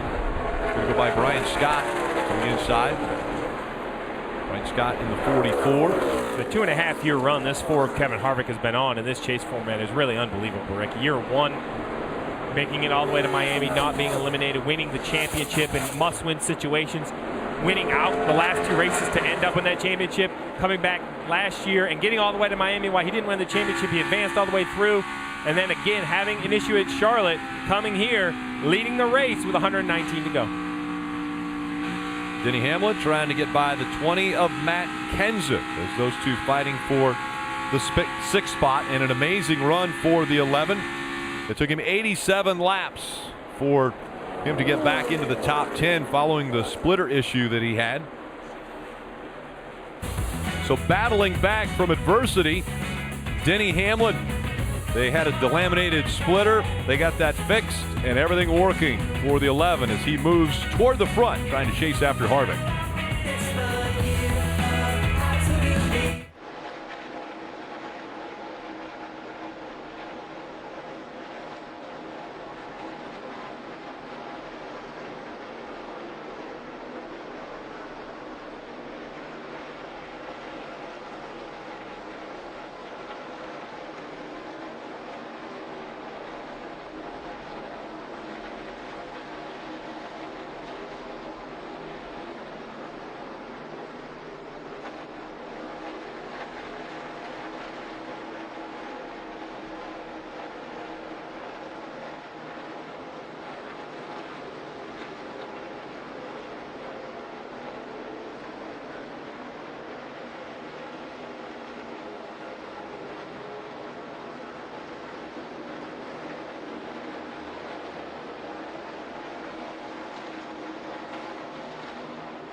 You're watching NASCAR Sprint Cup Series racing from Kansas. Telecast presented by Outback Steakhouse. Downtown Kansas City, Missouri, just across the river from Kansas City, Kansas, where the racetrack is.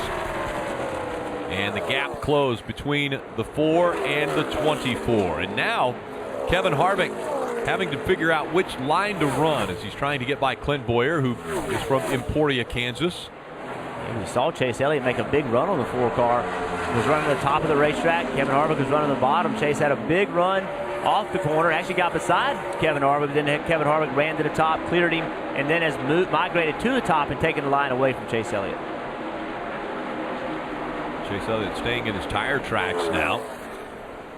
He's going to run the low line here and try to get another run on that 4 of Harvick. The momentum goes to the 4 of Harvick, though, as they go down the backstretch. About 2.5, 3 car lengths separating the top two.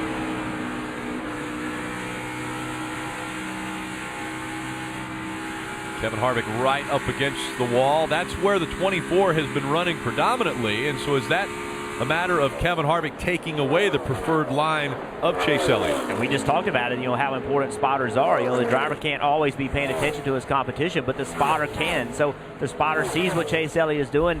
Hey, he's running to the top. Kevin Harvick goes to the top. Had he stayed on the bottom, Chase Elliott was going to go around him on the top. So Kevin Harvick took his line away from him, and it's held Chase up for a little while. Remember, these are two guys that, a win is huge. That moves them forward into the round of 8. So this is a big race for the lead. They are the 2 of the 5 that had issues at Charlotte that put them way down in the points. And right now, because Kevin Harvick is being shown as the leader, we have him up toward the top of the chase points on the left side of your screen. That 24's figuring it out, though, Jeff. You mentioned the 4 taking his line, so the 24's adjusted it. Enters really high. You see how he turns off a little bit lower on corner exit and tries to carry some of that momentum down the straightaway. Not as successful through 3 and 4, but the last time through 1 and 2, he kind of almost a little baby diamond to the corner. See, he goes up, following the 4's tire tracks. Now the 4 knows he actually turns down off the wall as well. And so the problem is when you're right now, Chase Elliott is looking at the back of the 4 car, thinking right now, what do I need to do? He has his left side of the car below the 4 car. That gives him some clean air. If he goes up and follows the 4 car, it takes all the air off his car. But he wants to be against the wall because that's where his car is the best. So he's having to make a sacrifice because Kevin Harvick is taking away where he wants to be. And Kevin Harvick had been working that high line all through practice. So setting the car up to run a little bit higher has helped. But look at the run now that Chase Elliott got off of the high line because Harvick was down a line. So once again, now Chase goes all the way to the top. He saw Kevin Harvick, run to the bottom on the exit of 2. So he thought, well, maybe Kevin's going to run the bottom in 3 and 4. So he went all the way to the top. It's really a guessing game.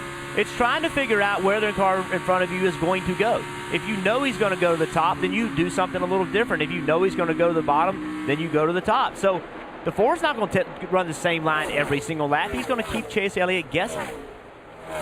And right now, guys, this is a bit of a test of discipline and patience for Chase Elliott, something his crew chief, Alan Gustafson, is excited to see. Gustafson told me this morning, he said the one thing Chase needs to work on is he needs to fight that sense of desperation.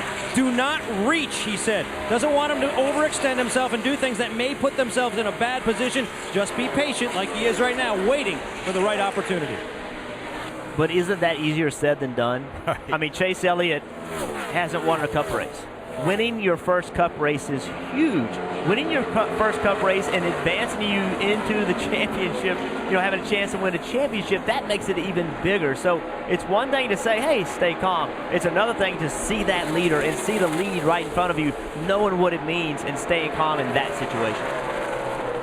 And that's where the calm mind and head with crew chief telling him, hey, you've still got 103 laps in this race. We're running second. We're running equal to, if not better, than the 4 of Kevin Harvick, who's leading this race. Keep calmer heads, and they will prevail as the 78 once again on pit road, Marty. A couple of factors going into how they were able to stretch it, Rick. One, they weighed the fuel and decided they could go a couple more laps. And also, Martin Truex Jr. slowed down a little bit, saved fuel on that run, if you will. So they think they can manage this issue. And Brian Deal, the fueler, once again, fuel coming back up into the dump can on the very first can. Not supposed to see that. And it's coming back up in the second can as well. So we'll have to see how full they got that 78 car and 4 fresh Goodyear tires as well. Great battle for the lead. Here comes Chase Elliott. Look at the inside of the 4. And this is all because of the lap car in front of these 2 cars. It's held up Kevin Harvick. It's made him have to change his line, Greg Biffle, and now the 19 of Carl Edwards is coming into the fight. Getting back into the picture, Chase Elliott was all the way to the inside of the 4. But look at Kevin Harvick. Look at the car in front of the 4 car. That's what's changed. Now the 4 car does not have the ability to go wherever he wants to go. He has a car in front of him that's taking the air away from him. So he's got to try to find a way to get around Greg Biffle in a line that he doesn't want to be in. He doesn't want to be where he is right now, but he has to because Greg Biffle's there. Chase Elliott's going to try to take advantage of it. Big run once again for the 24. He's right behind the 4. Which line will they choose when they go into 1? And here comes the 19 of Carl Edwards. 3 cars, you could throw a blanket over them, fighting for the lead now. Down to the bottom of the racetrack goes the 24, the 4 right in the middle, the 19 following in their tire tracks. And the 16 of Greg Biffle is 1 lap down. He has to continue to fight. 2 laps down. He has to continue to fight because every lap he loses, it ruins his chances. There's still a lot of racing to go. Once again, the 4 to the bottom of the track. Here comes the 24. The 4 on the high side. Will he get the lead away? He also has to deal with the 16 of Greg Biffle. And now as the 24 takes the lead, look where the 4 goes on the chase points bubble, all the way down to 4 points below the cutoff line. And new leader in Kansas, Chase Elliott. So I think that shows you right there that the 4 car was not as good as these cars behind him. He just had that track position and was able to take advantage of it. These 2 cars were able to clear the lap traffic or deal with the lap traffic much easier than Kevin Harvick was. Chase Elliott has taken away the lead. Green flag pit stops coming up when we return.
Underway here at Kansas. That's the 18 of Kyle Busch, who came to pit road to make a chassis adjustment. He's just been too loose. 4 tires, Mike. Jimmy Johnson really happy with his race car. Just made a 4-tire change with fuel and an air pressure adjustment.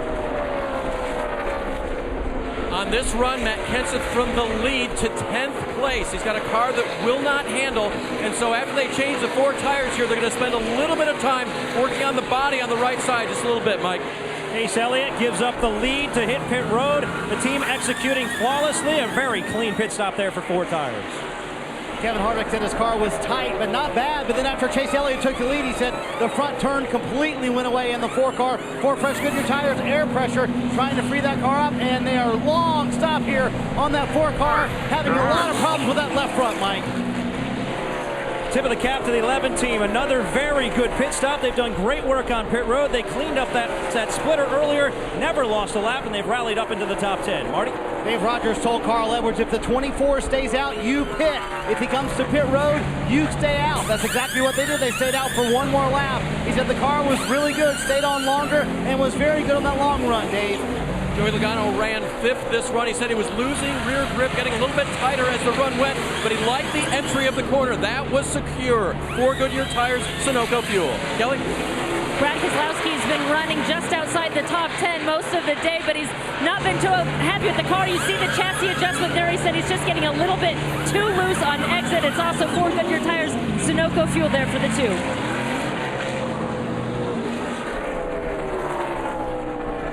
Cycling through the pit stops, Chase Elliott back out front, but the 5 who was just on pit road, and we've got smoke coming out of the 24 of Chase Elliott. The left rear also an issue for the 24 as he comes back to pit road. Left side. Pull this left rear fender out, left side. Mike. And they're looking at the left sides right here, trying to pull the left rear fender out. That has been the issue, is rubbing on the tire. Chase identified that really quick. Perhaps that will be the element that saves them, but obviously they lost a ton of track position, and they're going to have to rally back from this. The bigger concern is what's making the left rear tire rub. That's a bigger concern. They had to pull that fender out. Looked like there might have been some contact there. We also saw contact. Broke. It's wobbling here. And up against the wall, the 42 of Kyle Larson. We saw a little bit of contact with the wall. It had to have been for the 20 of Matt Kenseth. Now the caution is out. The 42 slow around the top of the track.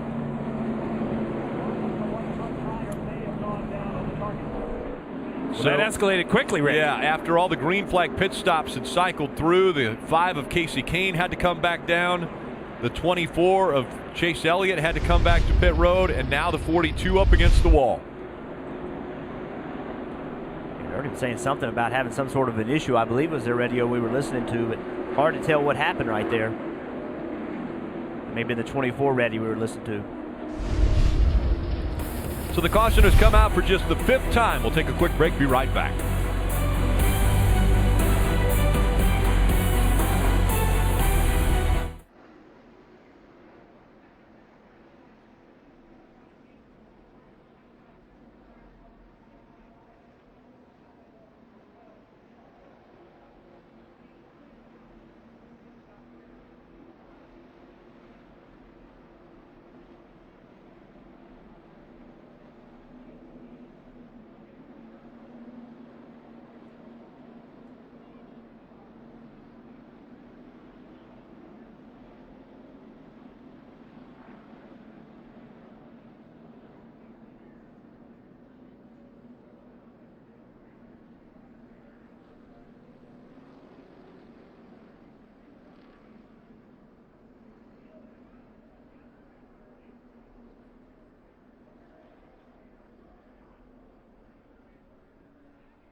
Gear up with the pit crew and get the latest NASCAR t-shirts, hats, and die-cast at the NASCAR.com Superstore. Visit NASCAR.com/Superstore today for all your favorite drivers' gear. Welcome back to the Hollywood Casino 400. Pit road is closed after this most recent caution that came out when the 42 got up into the wall. But a lot of things happened in a very short amount of time after green flag pit stops. Chase Elliott, who was out front, who had taken the lead away from Kevin Harvick, when he came to pit road for his green flag pit stop, went back out onto the track and immediately had a left rear tire that was rubbing against the wheel well, the fender well, and had to come to pit road once again. Yeah, it seemed like the left rear tire had made contact with the quarter panel, had rubbed and had a flat left rear tire. What's confusing is it seems like the 5 of Casey Kane, the teammate to the 24, had similarly the same issue. Let's listen into the 24 and see what they said on the radio. I think I got something broke. It's wobbling here. So part braking potentially could bring that rear end to shift over. Exactly. We didn't see any damage to the actual sheet metal, but it looked like the tire had got closer to the sheet metal. The 5, he left pit road, and he had to come back to pit road as well. You see right here a ton of smoke out of the left rear tire, and the left rear tire seems to be shifted out. It doesn't look like the sheet metal's pushed in, so really almost a mirror copy of what we saw in the 24. Yeah, within a few laps of each other as well. It's always like something happened to the cars when they dropped them on pit road, or when they came up on the apron, something happened to the two cars. And the teammates to the 24 and the 5, the 88 of Alex Bowman, also coming onto pit road now. Surprisingly, the 24 stayed on the racetrack, I think, so they must feel they are going to wait and not take a penalty. Kelly? And now we see Brad Keselowski making his way down to pit road. I see a set of sticker tires that the pit crew has on the wall here, getting ready to put it on the 2 of Brad Keselowski, whom, as I mentioned, has just been kind of hanging outside that top 10, said that he could basically go for a layup with this race, given his points buffer that he had coming into the race. Another Chase driver that's on pit road is the 41 of Kurt Busch. They're going to pull some Packers. His car just kind of swings both to the loose and tight side, so making some pretty big adjustments there for Kurt Busch. He's also now on 4 sticker tires. So a couple Chase drivers making their way onto pit road and back off again. Carl Edwards is out front in Kansas.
NASCAR on NBC is brought to you by Liberty Mutual Insurance, helping drivers worry less on the track and on the road.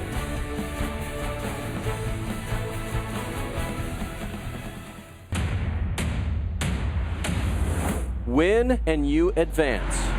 Anyone that's in the hunt, that has to win, you can see some desperation. Every decision they make could determine if they're going to win the championship. There's a ton on the line, and it's really hard to get it done. You've got to go out there and compete, and you got to compete at a high level. Can't take anything for granted. Chase for the Sprint Cup heads to Talladega next Sunday on NBCSN. It's an elimination race at the biggest track for the Sprint Cup Series. Who's going to advance to the round of 8? That coverage beginning at 1:30 p.m. on NBCSN. Look at the Chase standings. Already, we have seen big swings in points. Chase Elliott now 25 points below the cut line. Kevin Harvick, who was leading the race, still 7 points below the cut line now because he's not leading. Carl Edwards, the leader, shown up in second now because a win and you advance. Think about how important it is with Talladega looming next week. Talladega's on the back of everybody's minds, but winning this race, would take that off of your mind. Anybody but Jimmy Johnson wins this race that's in this chase, it makes next week so much easier. Anything can happen at Talladega. You can be running 5th on the last lap and end up 25th. You can be doing everything wrong. The guys in front of you wreck, you're in the wreck. Just anything can happen. They're all terrified going to Talladega next week. One racetrack that Carl Edwards really wants to win at is his home track. Carl Edwards' best finish here at Kansas was second back in 2008. And so definitely trying to get a win for family and friends that are here in attendance, and he's currently out front. Sprint's network reliability now within 1% of Verizon. Switch today, save 50% on most Verizon, AT&T, or T-Mobile rates. Visit a Sprint store or sprint.com/network today. And once again, the leader has chosen the outside line. And Rick, I'm going to be interested to see on this restart what happens with the 24 Chase Elliott, the 5 of Casey Kane. Both cars pit under green, go back on the racetrack, have left rear tire rubs. We see them come to pit road to change left side tires and pull on the sheet metal a little bit. But I'm struggling to think that the sheet metal is the cause of this rub. It looks to me that something has gone wrong or amiss inside this car, and the left rear tire is making contact with the sheet metal. But we saw the 24 come onto pit road. They looked underneath it. They're back on the racetrack. They chose not to pit multiple times. So it's going to be interesting to see, Jeff, how this 24 holds up. There was no contact side by side with another car. The contact came with the only way that can happen is the rear end has to move in the car and get into the side of the quarter panel. So let's see if that problem happens again. 2x2 pace car has left the track, and now it's Carl Edwards and Jimmy Johnson up front.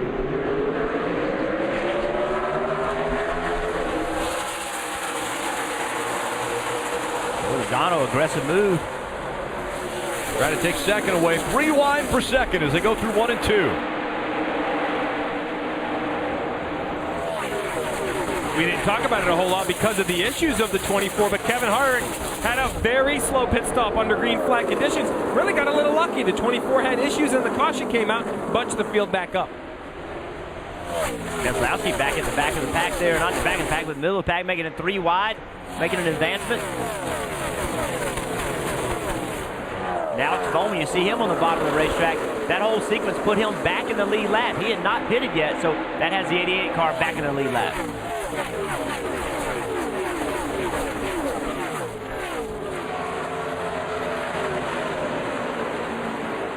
Once again, the big question mark was, will the 24 be smoking when we go back to speed and the travel of the car continues at 190 miles an hour? Does that tire rub? And as of right now, it doesn't look like it has, although he's down on the apron and a lap down. Chase Elliott currently running 27. It's not rubbing, Rick, but the pace of this 24 is nowhere near what we saw it earlier. He was up front leading laps, and here he's struggling to get through some of this lap traffic. Carl Edwards out front has a half a second lead over Kevin Harvick, Joey Logano, Jimmy Johnson, and Martin Truex Jr. all running in the top 5. Talking about Austin Dillon early in the race. He's up to 6th place. Take a look at Chase Elliott. He's back behind all these cars. Remember, he spent most of the day toward the front. Now, this is the first time he's back in all this traffic.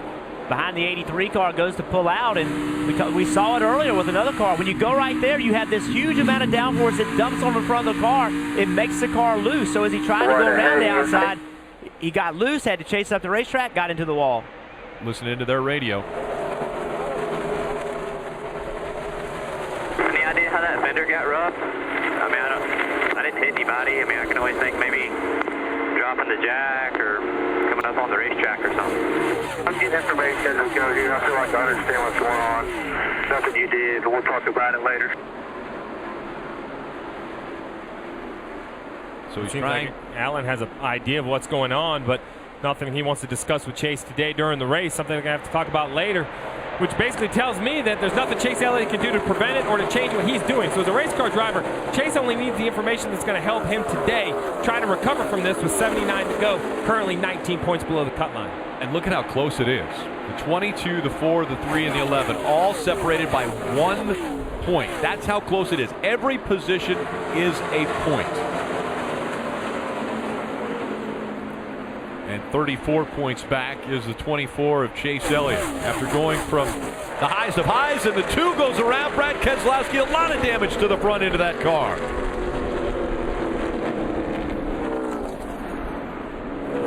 Keselowski into the grass. I gave him room, didn't I, Joe? You came up in front of him. Straight back to the garage here. So we heard there was already a question on the radio whether Brad thought he gave room or not. So we have to go back and see the replay here to see. We saw this yesterday in Xfinity race, yes. Rick. This exit of turn 4, guys running the top versus the bottom. Jeff, there's different closing rates, different speed. We saw Kyle Larson and Joey Logano disagree with this a couple times. Here he is passing the 11 to Denny Hamlin. Looks like he almost wiggles and comes up in front of him. I don't know if he needs to get out of the gas or what.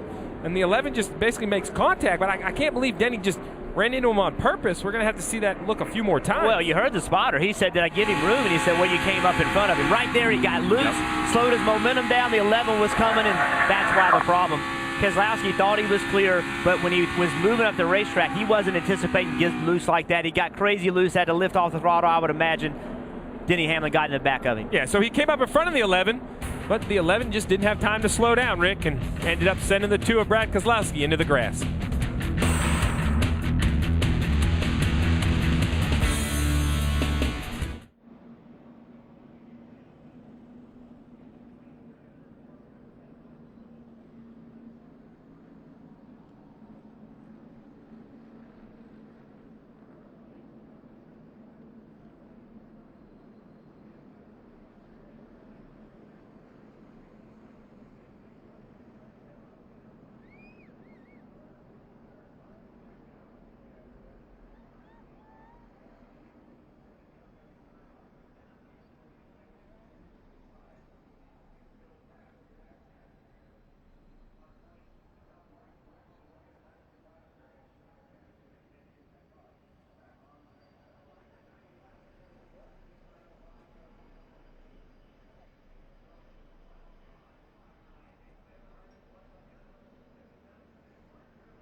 Big issues for Brad Keselowski.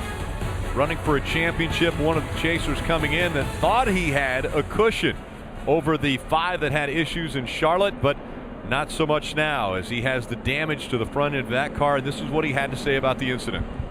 Thought I left room. That's my fault, Terry. So Brad Keselowski saying, thought I had room. It's my fault. The 11 had this to say about the incident. I can't jam on the brakes any harder. They checked up. And when we looked at the replay, you guys saw he got a little bit loose right when he went up front. Yeah, that's the way I see it. You see the 2 car, Keselowski on the bottom, trying to get up the racetrack. Has the 11 car cleared. Right here he gets loose, slows his momentum down. The 11 car can't slow down quick enough, gets in the back of it. Yeah, I mean, it looked to me like the 11's even trying to hang a left to go underneath the 2 of Brad Keselowski. I mean, that is, when you talk about racing accidents, you're going to have a disappointed Brad Keselowski that is out of the race. But even in the heat of the battle, he understands there's nothing you can do. Listen to the throttle. He gets out of the gas. I think he expects the 2 to come up. It happens all day long, but then all of a sudden the 2 comes up. It comes up a little out of control, and there's just, I mean, we talk about the speed all the time. Right. People, I think, struggle to understand 180 or 190 miles an hour. But when you're covering nearly a football field a second, those decisions are in the blink of an eye, and accidents happen. Yeah, when that car wobbled right in front of Denny Hamlin, even though he was on the brakes and out of the gas, that little bit of contact, as you mentioned, when you're going 180 miles an hour, that contact will send you sideways. So now in the second race of this round, half the field, half the chase contenders have had problems. So half the chase contenders have issues. So these guys are now there's a battle amongst themselves, right? It's almost a story of two different series. I mean, trouble for half of them, and the other guys are moving along. Look at Kurt Busch there. He's not run well today. He's not run well at all, but taking advantage. He's 14th place. Had no issues, not had speed, but not had a problem. Almost got lapped once, but there he is sitting there in 14th place doing what he needs to do. And he's going to lose a couple more points as he's off the track. There's 4 or 5 cars that are still out on the track that he's going to lose spots to as well. Let's go to Kelly. And you can see that they've just cut off the hood of the 2 car here. They've got the sawzalls out. They've got about a dozen crew guys working on this car, and Brad Keselowski has remained there inside, obviously hopeful that they can somehow put this thing back together and get him back on track and salvage what's left of this race. But we heard it on the radio. Sounds like he just thought he had a little more room in front of the 11 than he did, and this is a costly mistake for Brad Keselowski. And you can see the front end they're about to put on there. They've got a whole front end already ready to go onto this car. So they'll rivet it, attach it to the front, try to get him back out so he doesn't lose any more positions on the track. We'll be right back to Kansas for more.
Martin Truex Jr.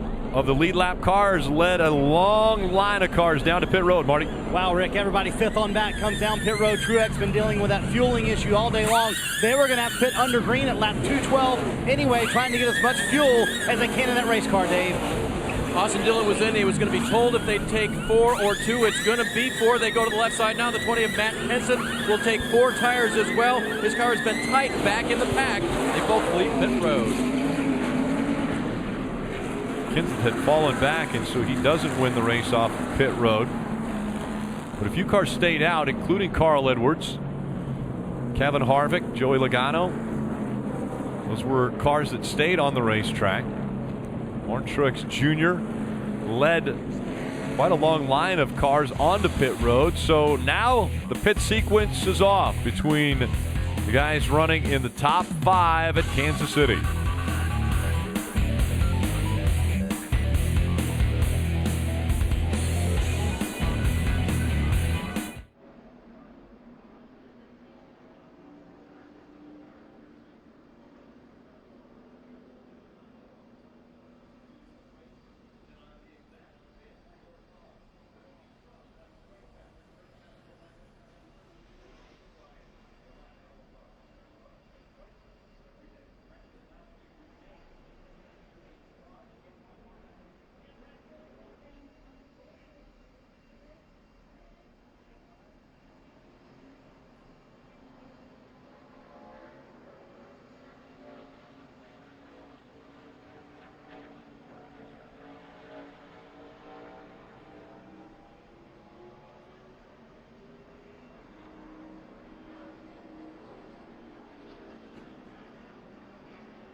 Welcome back to NASCAR Sprint Cup Series Racing from Kansas. This telecast presented by Outback Steakhouse. And it has been drama-filled already with 71 laps to go.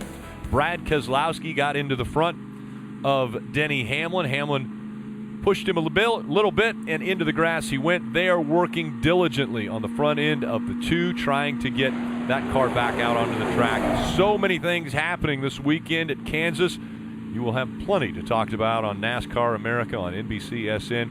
It's 90 minutes daily at 5:30 Eastern. Again on NBCSN, NASCAR America. Not only looking at the Kansas race, but I'm sure looking ahead to Talladega and what everyone can expect. We'll go there next week for the elimination race. Well, there surely was enough to talk about after Charlotte, and even more to talk about between the Xfinity chase and the Sprint Cup chase. We've had a lot of things happen already today with 71 to go. Jeff, I'm sure we're going to have a week full of NASCAR America conversations. Yeah, it's always fun to kind of take a step back from the race, listen to all the post-race interviews, and really pay attention and really analyze everything that what happened in the race, because these races are so big as Talladega looms. And a lot of times we get to listen into the radio also on NASCAR America. Let's do that now with the race leader, Carl Edwards. How you doing in there, Hot Rod? Doing great, man. Leading the race in Kansas. That's where we're at. That's cool. And of course, the Columbia, Missouri native, considering this his home track, has never won at Kansas. His best finish of second. And he would like to rewrite that statistic today. A couple guys outside the chase doing well. Let's start with Dave Burns. Rick resuming the race in 5th position and staying out right here. Ryan Blaney, the young driver in the 21, checked in with their crew. The reason for it, the track position offset would not be offset by the addition of the tires, so he stays out. Jeremy Bones wouldn't commit this morning when I talked to him. He wasn't sure how the day would play out based on the changing conditions. They've done well so far, and their driver is in the top 5 now. Blaney, Buscher, Bowman, Allmendinger, and Bain all having good runs. Let's listen into the 48 of Jimmy Johnson. But you can make it from here, Jimmy, just so you know. We're about 12 laps shy of really being able to make it. And interesting that they bring that up. A lot of drivers have tried to push it on the last run, staying out to see if they can get the win. Jimmy Johnson has done that before. Green flag back in the air.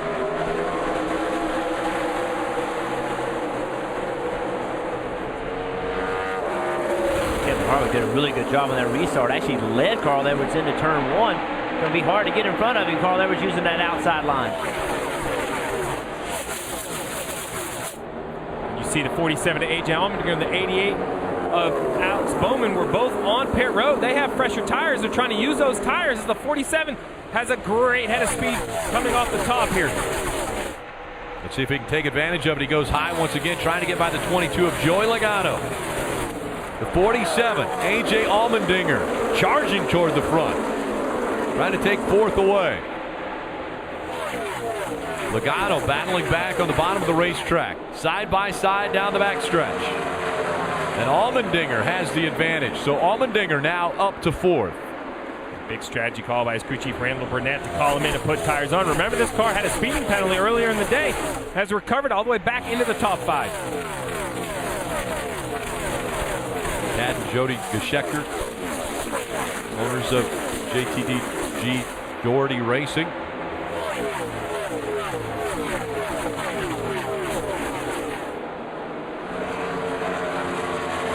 So another issue for the 24 way up the racetrack is Chase Elliott, and he gets into the wall again. Yeah, pretty hard contact right there as well.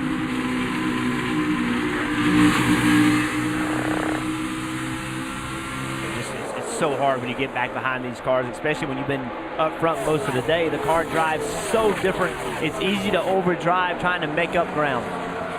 See what it does. He had to issue none of his doing last week. Got caught up in that accident on the restart, but then this week, another issue, Rick, brings him all the way to 16 points below the cut line. 16 points. Brad Keselowski's joined him now on the wrong side of the cut line. Now he's only 4 points back. But again, 16 points, 15 points separating 6 drivers. Coming in, there were 7 spots available. Carl Edwards trying to take one of those with a win. You see Look Kyle at the Busch run, diving. 18. Yeah, he did dive down in the corner. Kyle Busch and Martin Truex Jr., those were 2 of the chase cars that did choose to pit under that last caution. So much like A.J. Allmendinger, the 88 of Alex Bowman, they're trying to use those new tires to run down Edwards, Harvick, Johnson, Logano, the other chase cars up in the top 5. Kyle Busch continuing to make his way up to the front, able to get by the 88s of Alex Bowman. So he's up to 7th now. We've seen Kyle Busch run all the way up toward the front, as fast and as high as 2nd, but now 7th, trying to battle back. I want to take a look at the Toyota driver update. Carl Edwards up front, Kyle Busch running 7th. Martin Truex Jr., Denny Hamlin, Matt Kenseth 10th, 18th, and 19th respectively.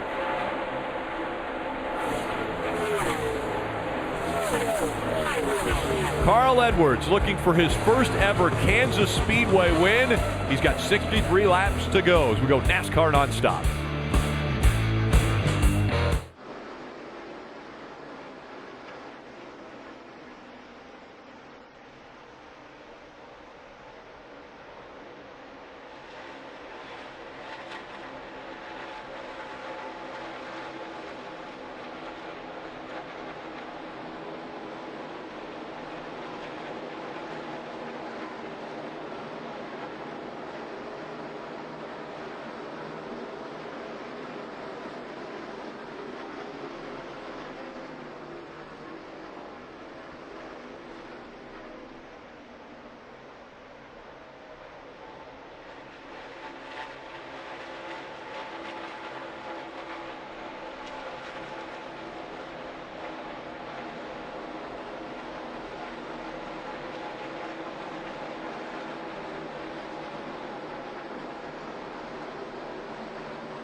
Today's aerial coverage provided by our partners at Smithfield Foods on this gorgeous day in Kansas City, Kansas.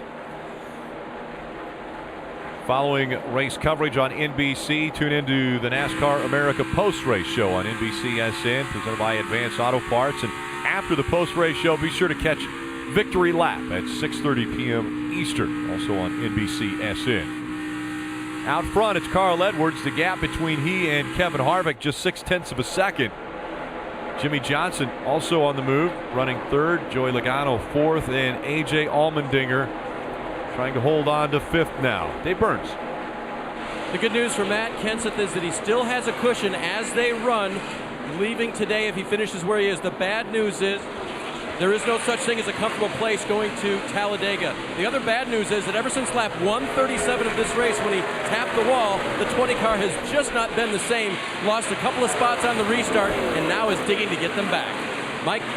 You know, after blowing a motor last week, the 11 team and Denny Hamlin were hoping to have an uneventful day today. That has been anything but the case. But give a shout out to the over-the-wall team for the 11. They have kept this team in contention and on the lead lap despite a few problems. One with the splitter early on. They had to make multiple pit stops to repair that, and they kept him on the lead lap. Most recently, he got into the rear of Brad Keselowski. He said he had to get on the brakes when the two checked up. A little bit of damage on the nose. They taped it up on the last pit stop. Again, kept him on the lead lap. He's still fighting to get as many positions and as many points as possible, Rick. These chasers all fighting for points, position, and a chance to be in the round of 8, the third round of the playoffs. Want to listen into the spotter communication of the 19 radio for Carl Edwards. Same thing at this end. He enters identical to you in the middle, tire track, close up right here. He's about a quarter lane higher, puts it on the fence, sustains that on entry, on exit. That was fairly even doing what you're doing. And once again, we hear spotters telling the drivers about the different lines that everyone else is running. That was spotter coverage presented by Liberty Mutual Insurance, helping drivers worry less. And remember, that's information to the driver. If the driver goes there in the gap that the 19 has right now, he's not trying to block anybody. He's just trying to run the best lap time he can. So he can go try to do what he's hearing that Harvick is doing behind him. But if his car is not good, he'll quit doing it. He'll put his car wherever it's the fastest. So that's just information for the driver to try something different, see if it makes his car better. Steve, at the beginning of the show, we mentioned the fuel window, 55 to 60 laps. We're just now at 52 to go. Is there a possibility someone could try to stretch the fuel and make it without having to come back to pit road? Is there anybody out there on the track that could do something like that? Well, there's always the possibility someone's going to try it, but basically you'd be talking about running nearly 70 laps, just over 70 laps, even with a handful of cautions. I'm not sure any of those cars that just came off pit road at lap 195 can make it. I really feel the leader of Carl Edwards is going to hit pit road, and everyone who wants to try to compete for the win is going to have to be on pit road the lap after. Carl Edwards has a second lead over Kevin Harvick as we go NASCAR nonstop.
You're watching NASCAR Sprint Cup Series racing from Kansas. Telecast presented by Outback Steakhouse. The two you saw NASCAR Nonstop trying to make his way back out onto the track, but the smoke rolling out from behind made NASCAR think there might be fluid down on the track.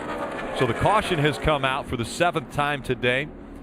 And with that, there was also an issue with the 6 of Trevor Bayne. He got into the wall, may have had a little help from Casey Mears behind him. But with that, this brings up the most important pit stop of the day. Carl Edwards leading the lead lap cars onto pit road. Marty?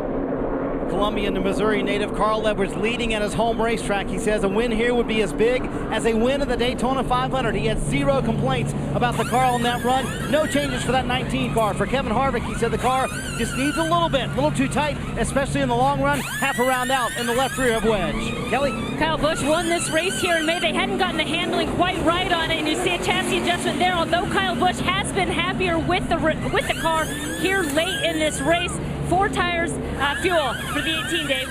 Bottom right, 4th place Logano gets a 4-tire change, and at the last moment, the addition of a little bit of tape to the front. He was a little bit tight. 2-tire stop for Austin Dillon. He gets out in front of Carl Edwards. It's the Hollywood Casino 400 from Kansas Speedway. We go NASCAR nonstop.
Back here in the garage at Kansas with Brad Keselowski, and despite a Herculean effort by your team to get a new front end put on this car, it's just not going to work out for you today. But Brad, talk about that incident on track. What happened? It sounded like maybe you just didn't give enough room to the 11.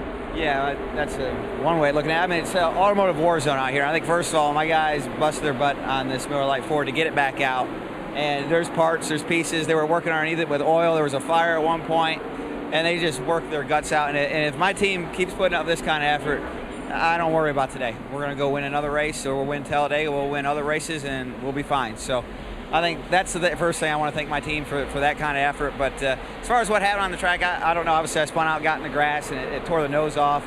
I probably could have raced a little bit less hard. You know, I had a big points gap coming here, but With this format, it's probably a smart thing to do, but I don't want to race like that, Kelly. I want to race my guts out. I want to go for wins, and I don't want a points race. I don't care what the damn format is. I'm going to go out and give it my best. All right, well, he does have 4 wins at Talladega, so a bit of a bright spot there for the 2 team.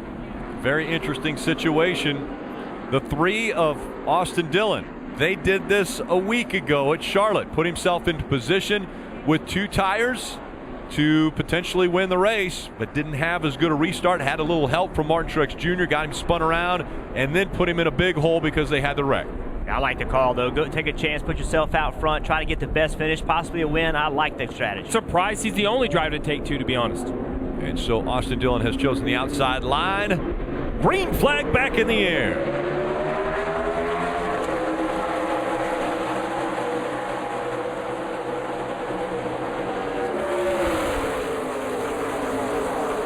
How big a difference will 2 tires be to 4?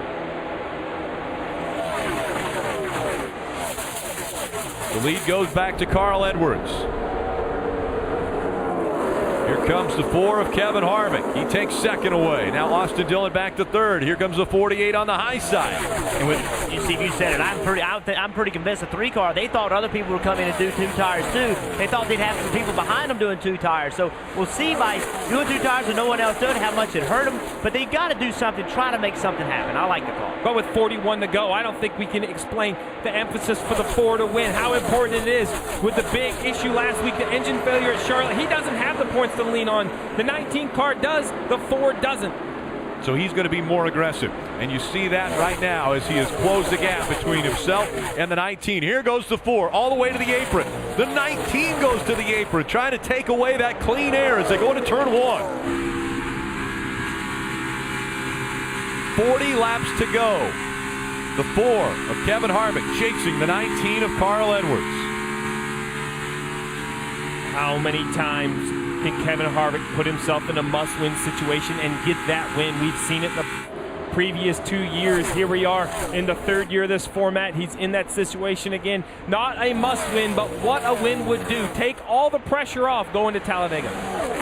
We've seen must-win situations, not only from Kevin Harvick, but Brad Keselowski. And right now he may be, and probably will be, in that situation of Brad Keselowski needing a win when he goes to Talladega.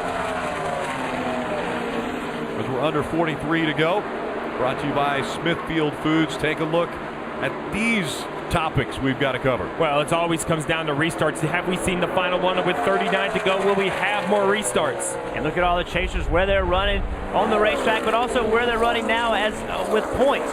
There's 6 guys that have had trouble. Who can come out of here with a better position going to Talladega than they came in?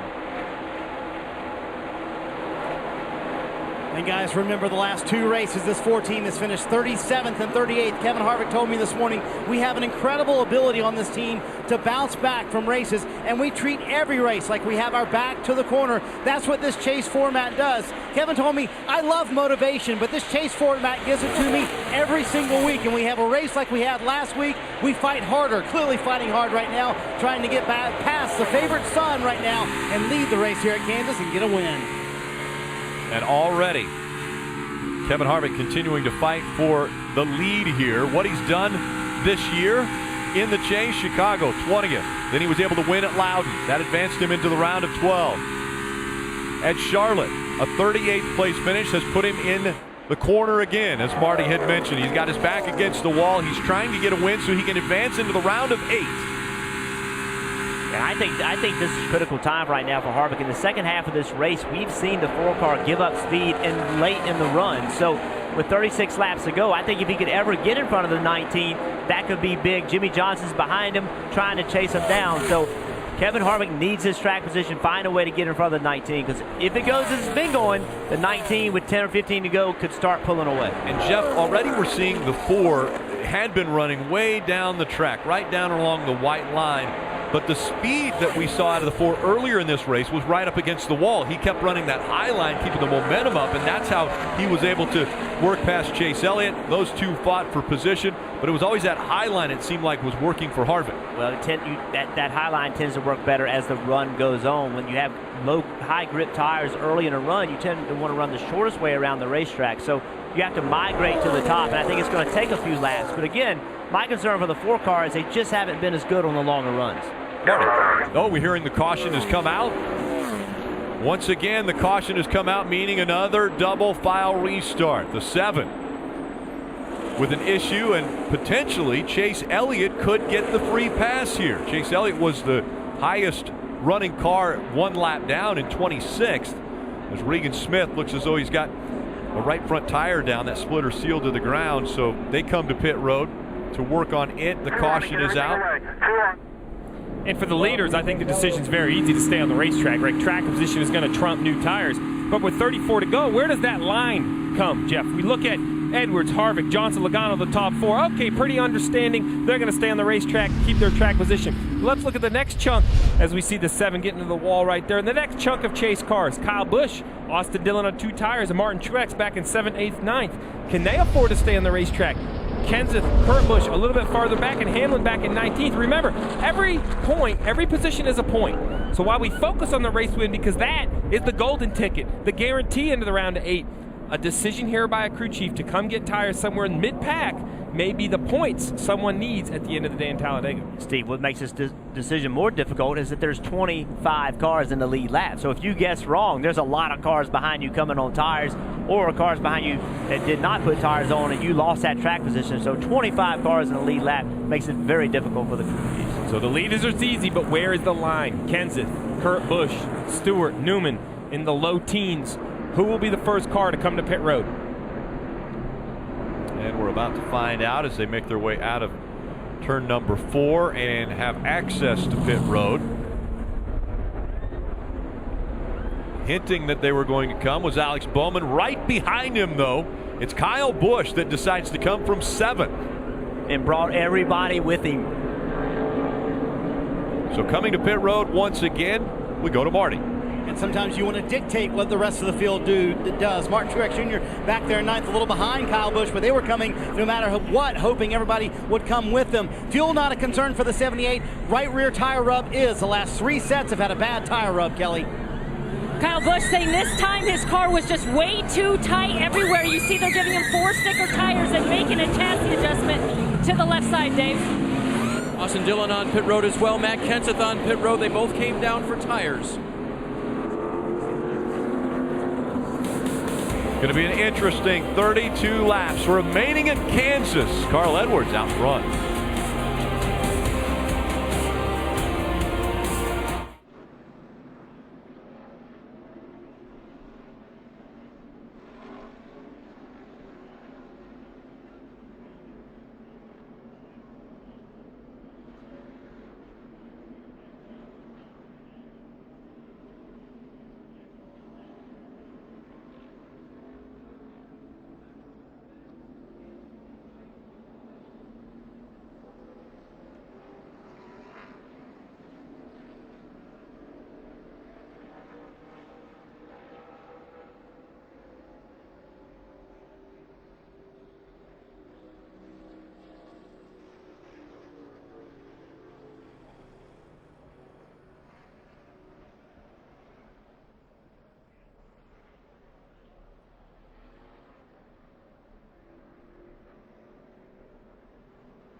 Once again, 2 by 2 as they're getting ready for the restart. And again, the 11 has had another penalty on pit road. So really, Rick, and the way I look at it, we have 6 cars that stayed on the racetrack, Alex Bowman being the last, but Matt Kenseth, Kyle Busch, Austin Dillon, Martin Truex, Kurt Busch all came to pit road, chasers with fresh tires, 31 to go. Can they use those tires and try to overtake the front 4? And the 11 car would have been starting in 8th position with tires on. Instead, he's being penalized. It's going to be 25th position. Could this be the final restart? 30 laps to go at Kansas. They fan out, fighting for position back there in 5th and 6th. Look at Kyle Busch all the way up against the wall, trying to use the momentum, use those new tires. He knows he needs to get the positions early. Kevin Harvick has made his way up front. Could Harvick do it again? Can he advance to the round of 8? Up the racetrack goes to 48. He has to get out of the gas. And look at the speed on tires. That's right, Jeff. Look at those new tires. Look at how well they're working. 18 of Kyle Busch. It's working well as he goes by his teammate. So Kyle Busch now up to 2nd. But not so fast, says Carl Edwards, as he keeps the momentum up just on his door. That's what Kevin Harvick wants to see. He wants to see the 19 drags. Oh, 3 wide now. Here comes the 22. A big run by Joey Logano as he goes to the bottom of the racetrack. Now it's going to be 3 wide for 2nd. A little bobble there by the 19. He has to check up just a bit. The 18 tucks in behind him. Now to the high side. Kyle Busch takes 2nd away. Here comes the 19 once again, fighting back on the inside. Kyle Busch just needs to clear the 19, get away from him, get some cleaner air, and then settle in to try to run down Kevin Harvick, our race leader. But the 19 fights back on the bottom, Rick. Here comes the 19 again. He's got the advantage, but can he hold on to it? He slides up the racetrack right in front of the 18. He has to check up a bit, but now the 18 on the high side is going to take 2nd back away. And Kevin Harvick is a big fan of this. As these 2 battle, he's pulled out to a 2.5 lead. Once again, the 19 making the bottom of the track work. Watch the 19. He's going to lay right against the side of the 18 down the straightaway. Actually, the 18 cleared him right there, so now the 18 has clear air, can get rolling. 18 goes to the bottom, 19 right in the middle, and here comes the 22 of Joey Logano. Now Kyle Busch only has 27 laps, 26 to go to catch Kevin Harvick. It's a 2.5 gap between the 2 cars. But that's a lot of time, Rick. These cars will handle different. They'll change over the course of the run. I think the 18 needs to settle in. Perhaps he's overdriving a little bit, trying to stay in front of the 19. He should have more speed, should have fresher tires. Let the tires pay off. Once again, the straightaway between the 2. Once again, the 4 car, their weakness today has been at the end of long runs. And that should multiply for Kyle Busch with fresh tires. So Kyle should have an opportunity to continue to take time out of that lead. The question will be, once he catches up to the 4, can he get by him? 25 to go. You're a little quicker than the leader. And there it is. Adam Stevens doing a great job. He can't help Kyle drive the car, but give Kyle the information. Encourage him. Let him know. 25. Sometimes you just have to be told, Jeff, if that's longer than you think. Be patient. The Ford's weakness is on old tires. And again, if you look at the points on the left of your screen, Kyle Busch has 31 points above the cutoff line. So as far as points go, he can't be comfortable, but he is the best as far as points. But what he doesn't want to do is give the 4 an opportunity to advance into the round of 8. He wants to make it as difficult as possible. So Kyle Busch wants to take this win away from Kevin Harvick so that Harvick is in a must-win situation at Talladega. Something wrong with the 24 once again. He comes all the way down to the apron. It looks like the left rear tire perhaps might be flat. It's hard to see from that angle right here, but he definitely has an issue. That's off turn 2. I'm not sure he'll make it back to pit road. We might see another caution. Kevin Harvick definitely doesn't want to see that. Slow on the racetrack. You see the smoke rolling out from underneath the 24. Guys, are you kidding me? So something wrong with the 24. Right along with the look at how his hands are moving. Losing a tire. Hang on to it. So issues in Charlotte. And now once again at Kansas. It looks like the 24 is going to be able to make it back to pit road if that left rear tire stays on it. Mike? And as you just heard, Chase Elliott radioing in saying, hey guys, something is obviously wrong. Alan Gustafson calling the 24 to pit road. They're going to take a look at it. It looked like most of the smoke was coming from the left rear, and that's the same tire and the same wheel well where they had issues earlier in the day. They're going to make service on the right side first, so it looks like they're going to at least do 4 tires here, changing everything. I would expect they're going to pull on that fender a little bit too, because that had been the issue earlier in the day. And there they are. They're pulling on that fender, and away goes the 24. You can see the tire, though, completely down. In that last set through 1 and 2, the fourth, Kevin Harvick moved to the top. Kyle Busch had closed the gap down to about 1.3 seconds. He's made up 0.2 of a second. We'll see right here. We're going to compare the speeds of all these leaders when they cross the start-finish line. We'll start with Kevin Harvick as he crosses the stripe. What his speed is compared to the others. Harvick. See Carl Edwards with the fastest speed back in third, gaining on both of the leaders, Harvick and Kyle Busch.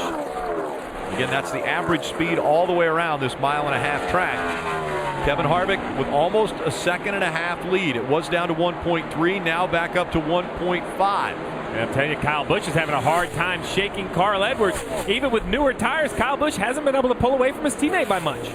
See, the one interesting thing we've seen with this tire here this weekend is that when brand new tires are put on, they're really good for about 7 or 8 laps, and you can see that coming to fruition back there in the battle for second. Carl Edwards trying to take it from his teammate Kyle Busch, but after those 7 8 laps, they kind of equalize, and older tires are just as good, and there goes Edwards for second around Kyle Busch. Now can he catch Kevin Harvick for the win at his hometown track? Yeah, so hungry for a win here is Carl Edwards. We'll see if he's able to clear. He does clear the 18. Well, I don't think the 18's done yet. He's jumping from the outside of the 19. That's exactly what Kevin Harvick wants to see. Yeah, these two guys racing for position side by side. It will slow down both of the cars. The 19 gets such a good run. I'm sorry, the 18 gets such a good run on the outside. Uses that momentum to go back by the 19. And now again, diving to the bottom of the racetrack goes the 19. Not able to hold it down there. He washes up to the middle of the racetrack, and that allows the 18 to continue to stay in front. And that lap right there, the 18 car was a solid 0.2 slower than the 4 car Kevin Harvick, with these two cars battling each other. So Kevin Harvick now with a 2-second lead over Kyle Busch, under 17 laps to go. Right now, Kevin Harvick does not want to see another caution. He doesn't want to have to go through another restart. All the way up at the top of the racetrack. Kevin Harvick in the 4 after issues last week at Charlotte put him in a hole. He has been the one driver that has successfully advanced from round to round in every round of the chase. He has never been eliminated. And now once again trying to keep that statistic the same. And now we're going to see how good this 19 is of Carl Edwards. He's finally passed his teammate, cleared Kyle Busch. Stand alone in the second position, but he has over 2 seconds to make up to the race leader, Kevin Harvick. Yeah, I know that 18's probably mad at us for racing it, but we're faster. We got to catch the 4. There you have it. Probably going to be mad, but at the same time, we want to get that win. Marty. Rick, before that, Dave Rogers said, hey, listen, one of us has to go catch the 4 car, and Carl said, it's going to be us. I'm about 3/10 faster than that 18 car. Finally got around him. Now does he have enough time to track down the 4, though? Out in front, Kevin Harvick trying to add to his numbers. Currently third most all-time in chase wins. He has 10 career chase wins, looking for number 11. Sprint's network reliability is now within 1% of Verizon. Switch today and save 50% on both Verizon, AT&T, or T-Mobile rates. You can visit a Sprint store or sprint.com/network today. We talk a lot about teammates and how they work well together, but, you know, those two teammates are competing against each other to move into the round of 8. And one position is a point, and we've seen a point matter. So neither one of those guys at Joe Gibbs Racing can just pull over and let the other one go. You want to be the guy that's running second. You want to be that guy in case Kevin Harvick has a problem that you're the first guy behind him. So you can't just pull over and let somebody go. You have to race. Carl Edwards said he was the one who wanted to be the guy who could chase down the 4. Well, he's not making it happen. It's 2.5 seconds now between he and race leader Kevin Harvick. No, he has not been able to chase him down, but what he was able to do, the fastest car is now the best car in second place. So he was able to keep battling and find his way around Kyle Busch. The problem is Kevin Harvick's driven away from him. But Kevin Harvick did a great job on the restart to get the lead. Remember, he wasn't leading when that restart happened. He went and took that lead. Took it away from Carl Edwards, who was scored up front. And now Edwards, the chaser. He is trying to reel in the 4 of Kevin Harvick, but the laps are winding down quickly. Less than 12 to go. The next time by, it'll be 11. We have seen, though, Jeff, you mentioned how the 4 has lost some pace late into these runs.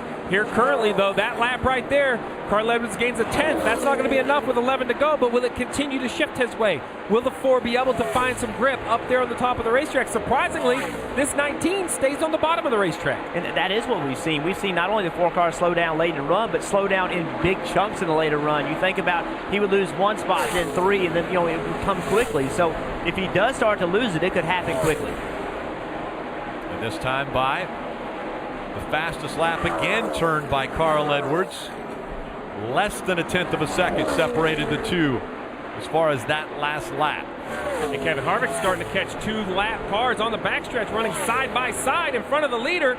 This is not what Kevin Harvick wants to see. He wants his lane getting into 3 and 4. He goes high. He's going to be able to easily clear the 23 quickly of David Reagan. It's a great work by David Reagan of the 23, realizing the leaders come. We don't always see that, being aware of the situation, getting out of Kevin Harvick's way. Now he's going by Cole Witt in the 55, and so Harvick taking that high line.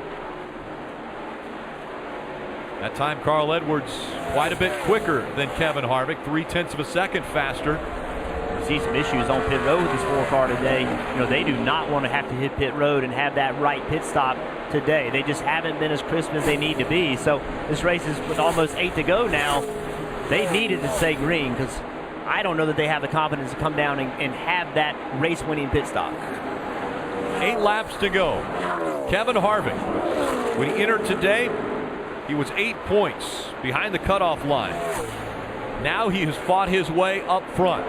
After starting in the 11th position, he's moved his way up front. He has led 66 laps today. The battle for 3rd on the right side of your screen. Kyle Busch trying to hang on to it. Joey Logano and Jimmy Johnson fighting with him for it. Logano a little bit of a run there as he'll get to the outside of the 18, and the 18, after working diligently to get by the 4 and try to catch up to the 4, had to fight with the 19 of Carl Edwards. That has now put him in a position where he's losing 2 spots. 48, Jimmy Johnson and Kyle Busch very close getting into turn 3. I'm sorry, turn 2, turn 1. The 48 and the 18 battle behind them. Austin Dillon has quietly worked up into the 6th position, gaining those unbelievably valuable points. That puts him basically right on the cut line, trying to recover from his issues at Charlotte. The 5 drivers that came into this race that had problems in Charlotte were Harvick, Logano, Chase Elliott, Austin Dillon, and Denny Hamlin. Chase Elliott once again has had issues. Brad Keselowski out of the race. He'll finish 38th. Chase Elliott drops to 32nd and could lose a lap or 2 more or position. Unbelievable what has happened here today. And again, the reason that this is so important is because the very next race, the elimination race, is going to be Talladega next week. And nothing is predictable when you go to Talladega. And where they sit right now, Joey Logano and Austin Dillon going in there tied. Whoever outran who would move on. That's the difference that the chase has now given these drivers. You finish in front of the other, those points, so important. Every point counts. Under 5 to go now for Kevin Harvick. The Bull. At the beginning of the chase, he tweeted out a video of a bull jumping out of the arena and into the grandstand, saying, "This is how I'm going to be for the next 11 races." And he's doing it again today. He's being the bull. He's out front. He's charging forward, trying to get the win with under 4 laps to go, coming up on 3. The gap still 2.5 seconds between he and Carl Edwards. Edwards won't have enough time if a caution doesn't come out to close the gap. Logano has moved up to 3rd. Logano, another one of the drivers that needed a very strong finish after problems at Charlotte. The chase points as they run on the left side of your screen, showing Logano right now on the cut line with Austin Dillon. The 2 of Brad Keselowski, 7 points back. The 11 of Denny Hamlin, also 7 back.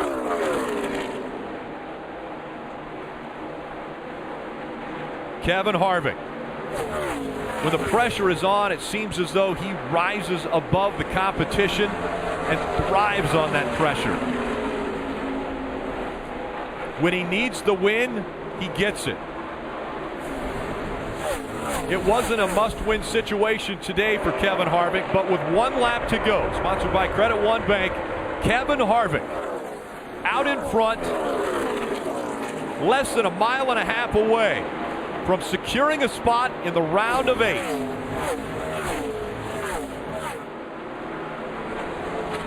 The gap between Harvick and Edwards, 1.5 seconds, as Edwards working the low line, trying to go by Brian Scott.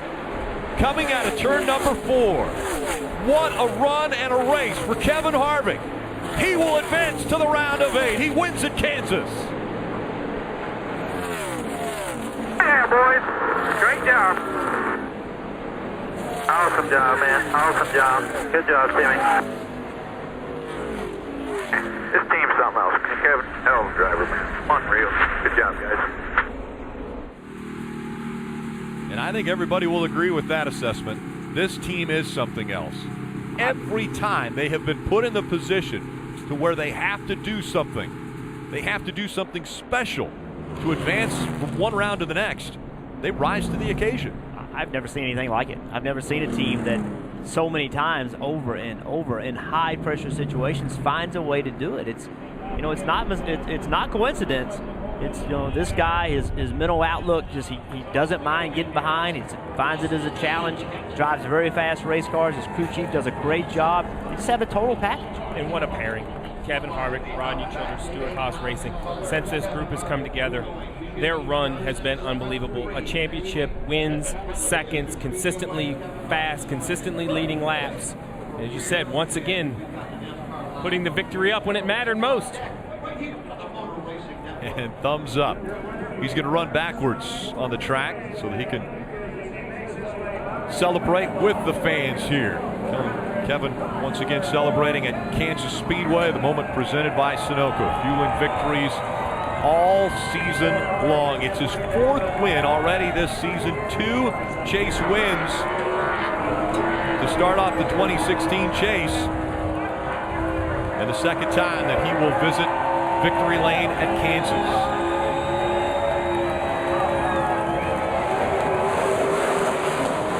He had already won earlier this week when he and Rutledge Wood had the Bloomin' Onion contest.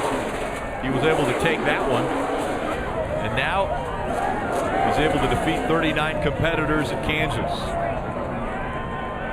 Most importantly, as a chase driver, he will advance to the round of 8. His championship hopes stay alive.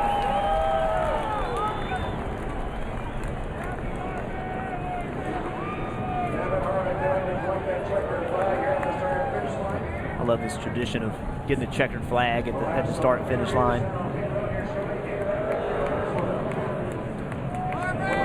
Climbs out of the car, grabs the flag. Kevin Harvick saluting the fans.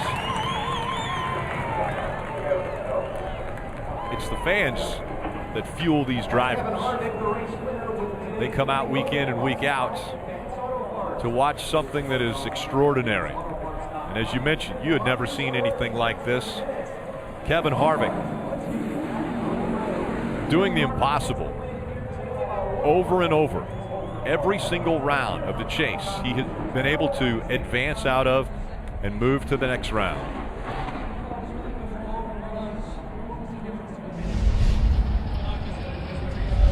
What a run.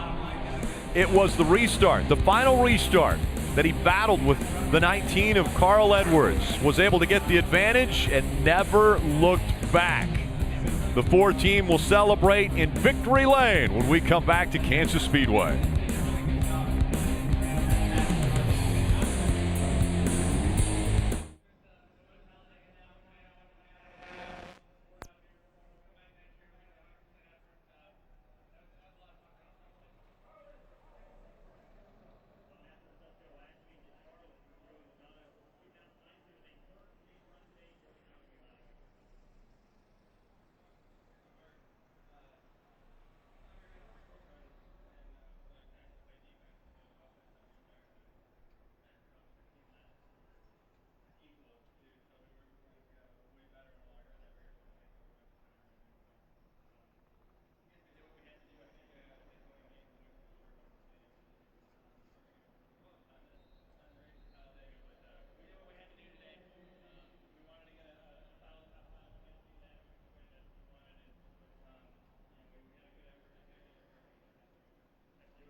driver has never been knocked out since NASCAR went to an elimination format.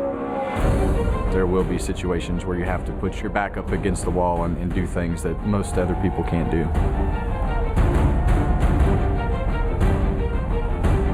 What most other people can't do, Kevin Harvick has been able to do. His back has been against the wall numerous times, and every single time he has risen to what others can't do, he has been able to advance. Most of the time it's taken a win. And once again, this one wasn't a must-win situation, but he eliminated the possibility of going to Talladega and putting himself in that position. And once again, he is in victory lane. It's his 10th chase appearance. He has a championship. It came in 2014. He's looking for championship number 2. Let's go to victory lane in Barney. Kevin Harvick in here in victory lane at the Kansas Speedway.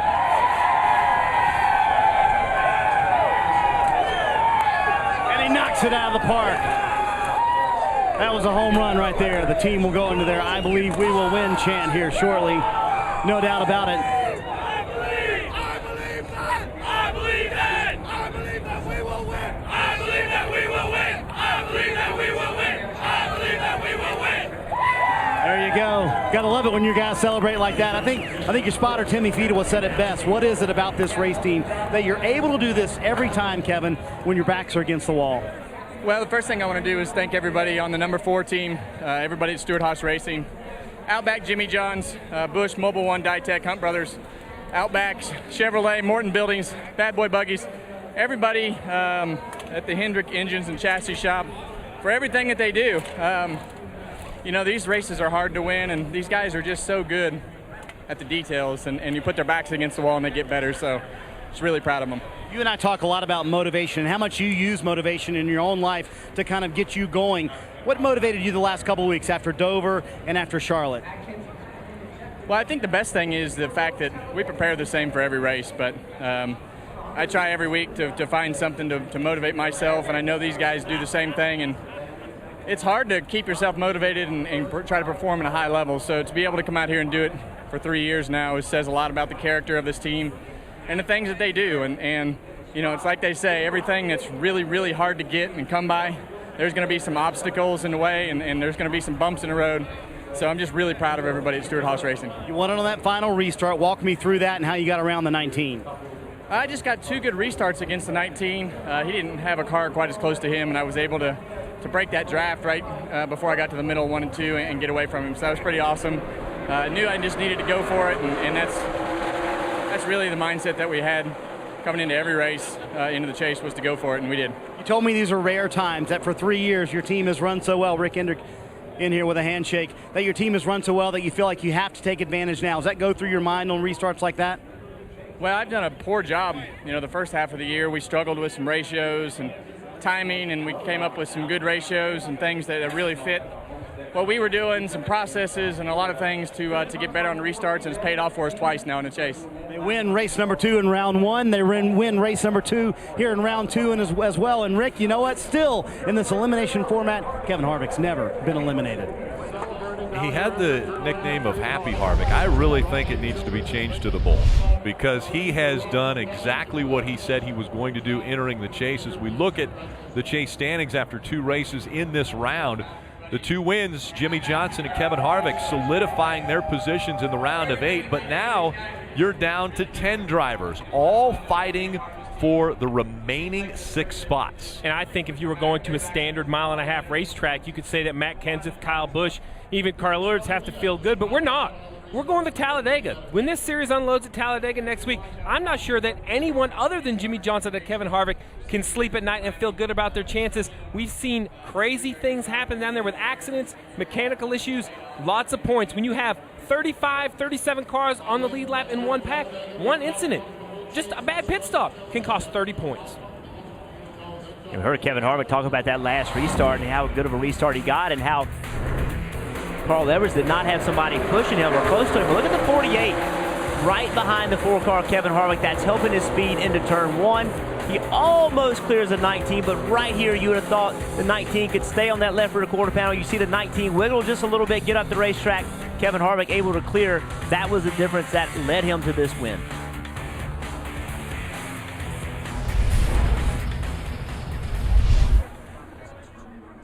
What a day it has been for Kevin Harvick.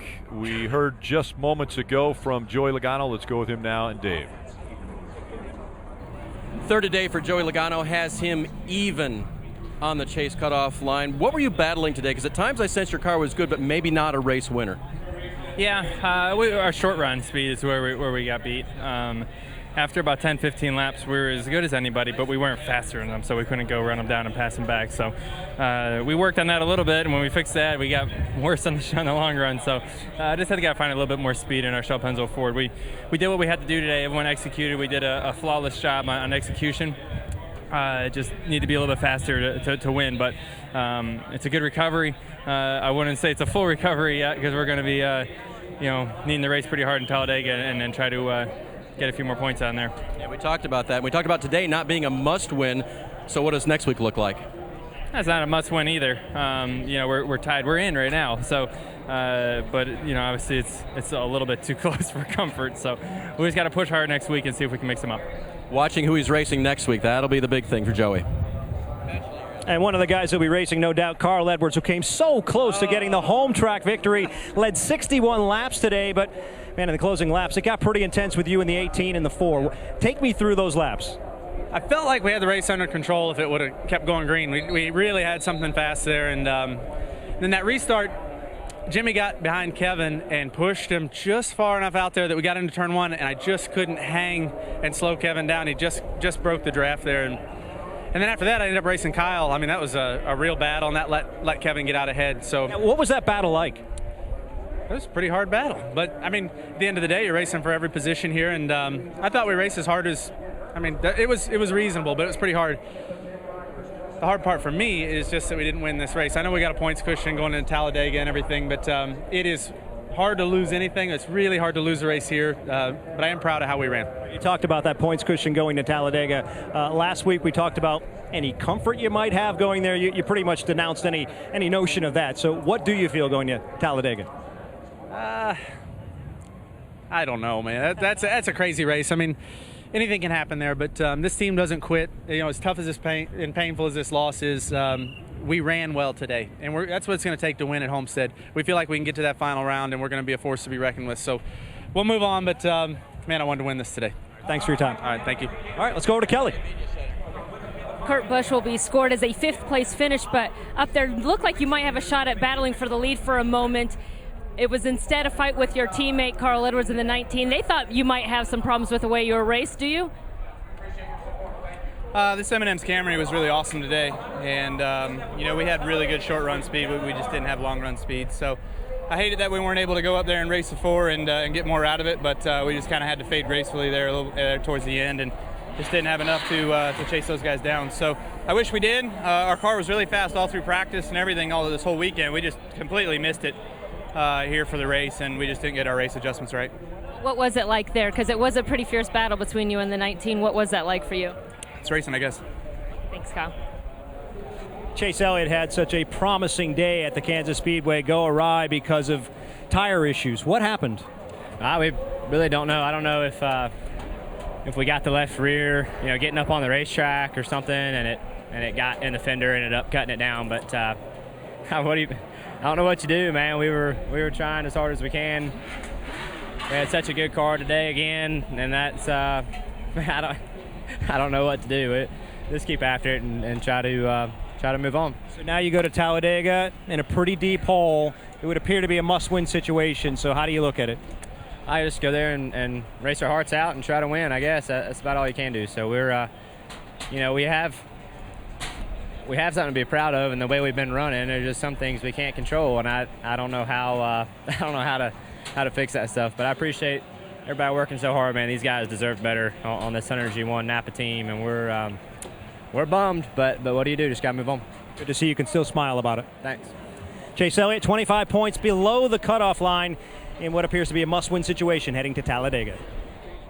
Well, with a 9th place finish today, just a couple of points lost for Matt. But Matt, did it all go away with that wall tap midway through the race?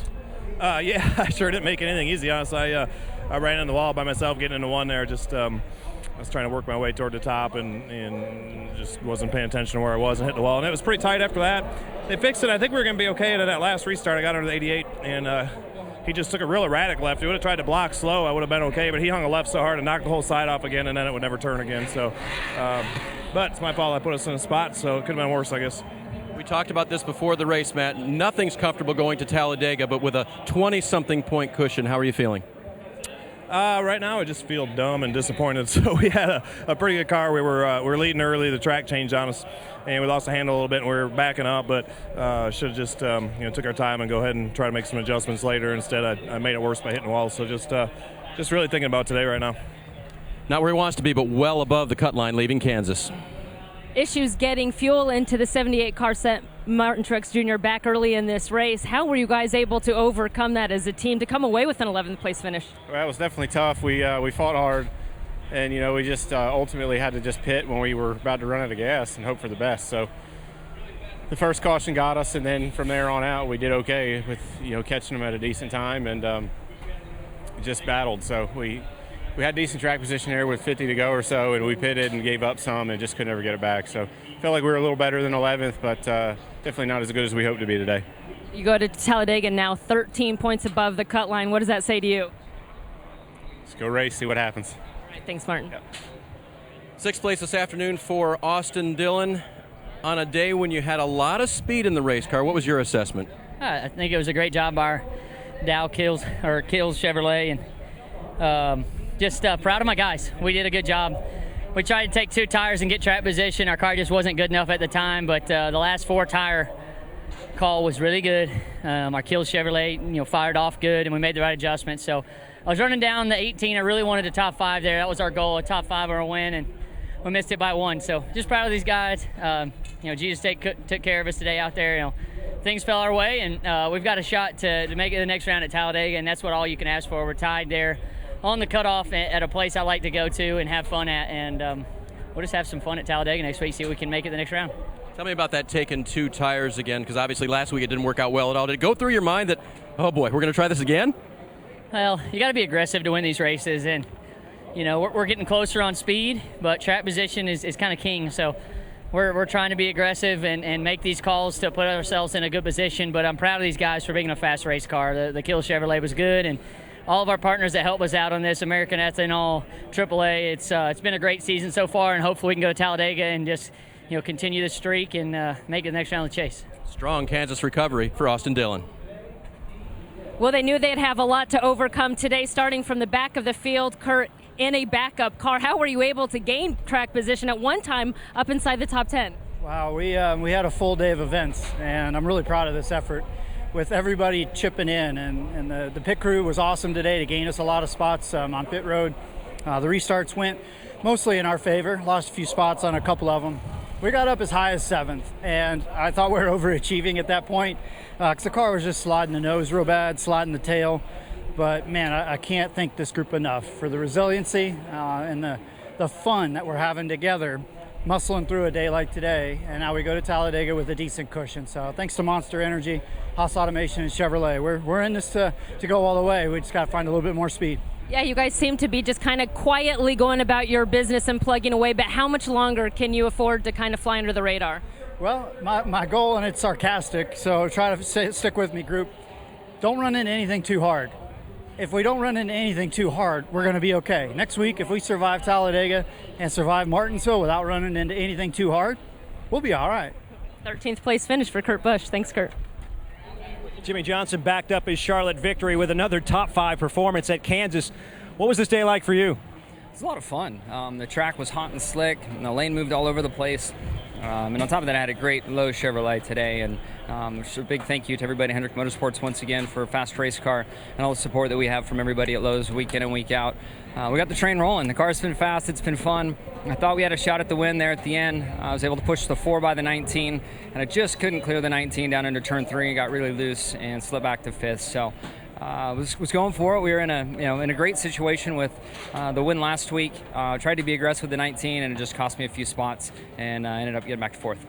All right, so you're one of only 2 drivers who can go to Talladega feeling, I don't know, comfortable? What's it like going there knowing it doesn't really matter what happens? Yeah, it's a great feeling for us to be in. I know the other guys, it's far different, especially for my teammate Chase Elliott. So I'll do my best to try to take care of him and protect him and help him if I can. That's really the only track on the circuit that you can help a teammate. We'll just enjoy the day, and then the pressure cooker starts right back up the following week. Thanks for your time. Thank you. Jimmy Johnson, 4th at Kansas. And we've heard from most of the chasers there, but I want to give a shout out to Alex Bowman, who had a career best finish today, running 7th. AJ Allmendinger, 8th, 2 non-chase drivers that were able to finish in the top 10, racing against the best once again at Kansas and having great performances. Yeah, another solid finish by Casey Kane. We've talked about it, the Hendrick resurgence. Casey Kane's team's been running much better. He had a tire problem, much like Chase Elliott, still found his way to the top 10. And how about the 41 of Kurt Busch? We just talked to him, and they didn't have really highlights in either race, Charlotte or here in Kansas, but didn't have any lowlights either. Just kind of ground their way to a good finish, an okay finish just outside the top 10, plus 17 heading to Talladega. Let's go back to Mike moments ago. Issues on Sunday in Kansas. The splitter issue early, pit road penalties late. How would you describe the day? Terrible. I mean, just everything went wrong. Just stupid stuff, and then penalties when we shouldn't have them, and just another year of the same stuff. So thanks FedEx, thanks Toyota for getting on the car and getting us on the racetrack, but just wish we could make things happen a little bit better. I mean, there's not much else I can do. So now you go to Talladega in what appears to be a must-win situation, but you have a restrictor plate win already this year. Does that give you confidence going there?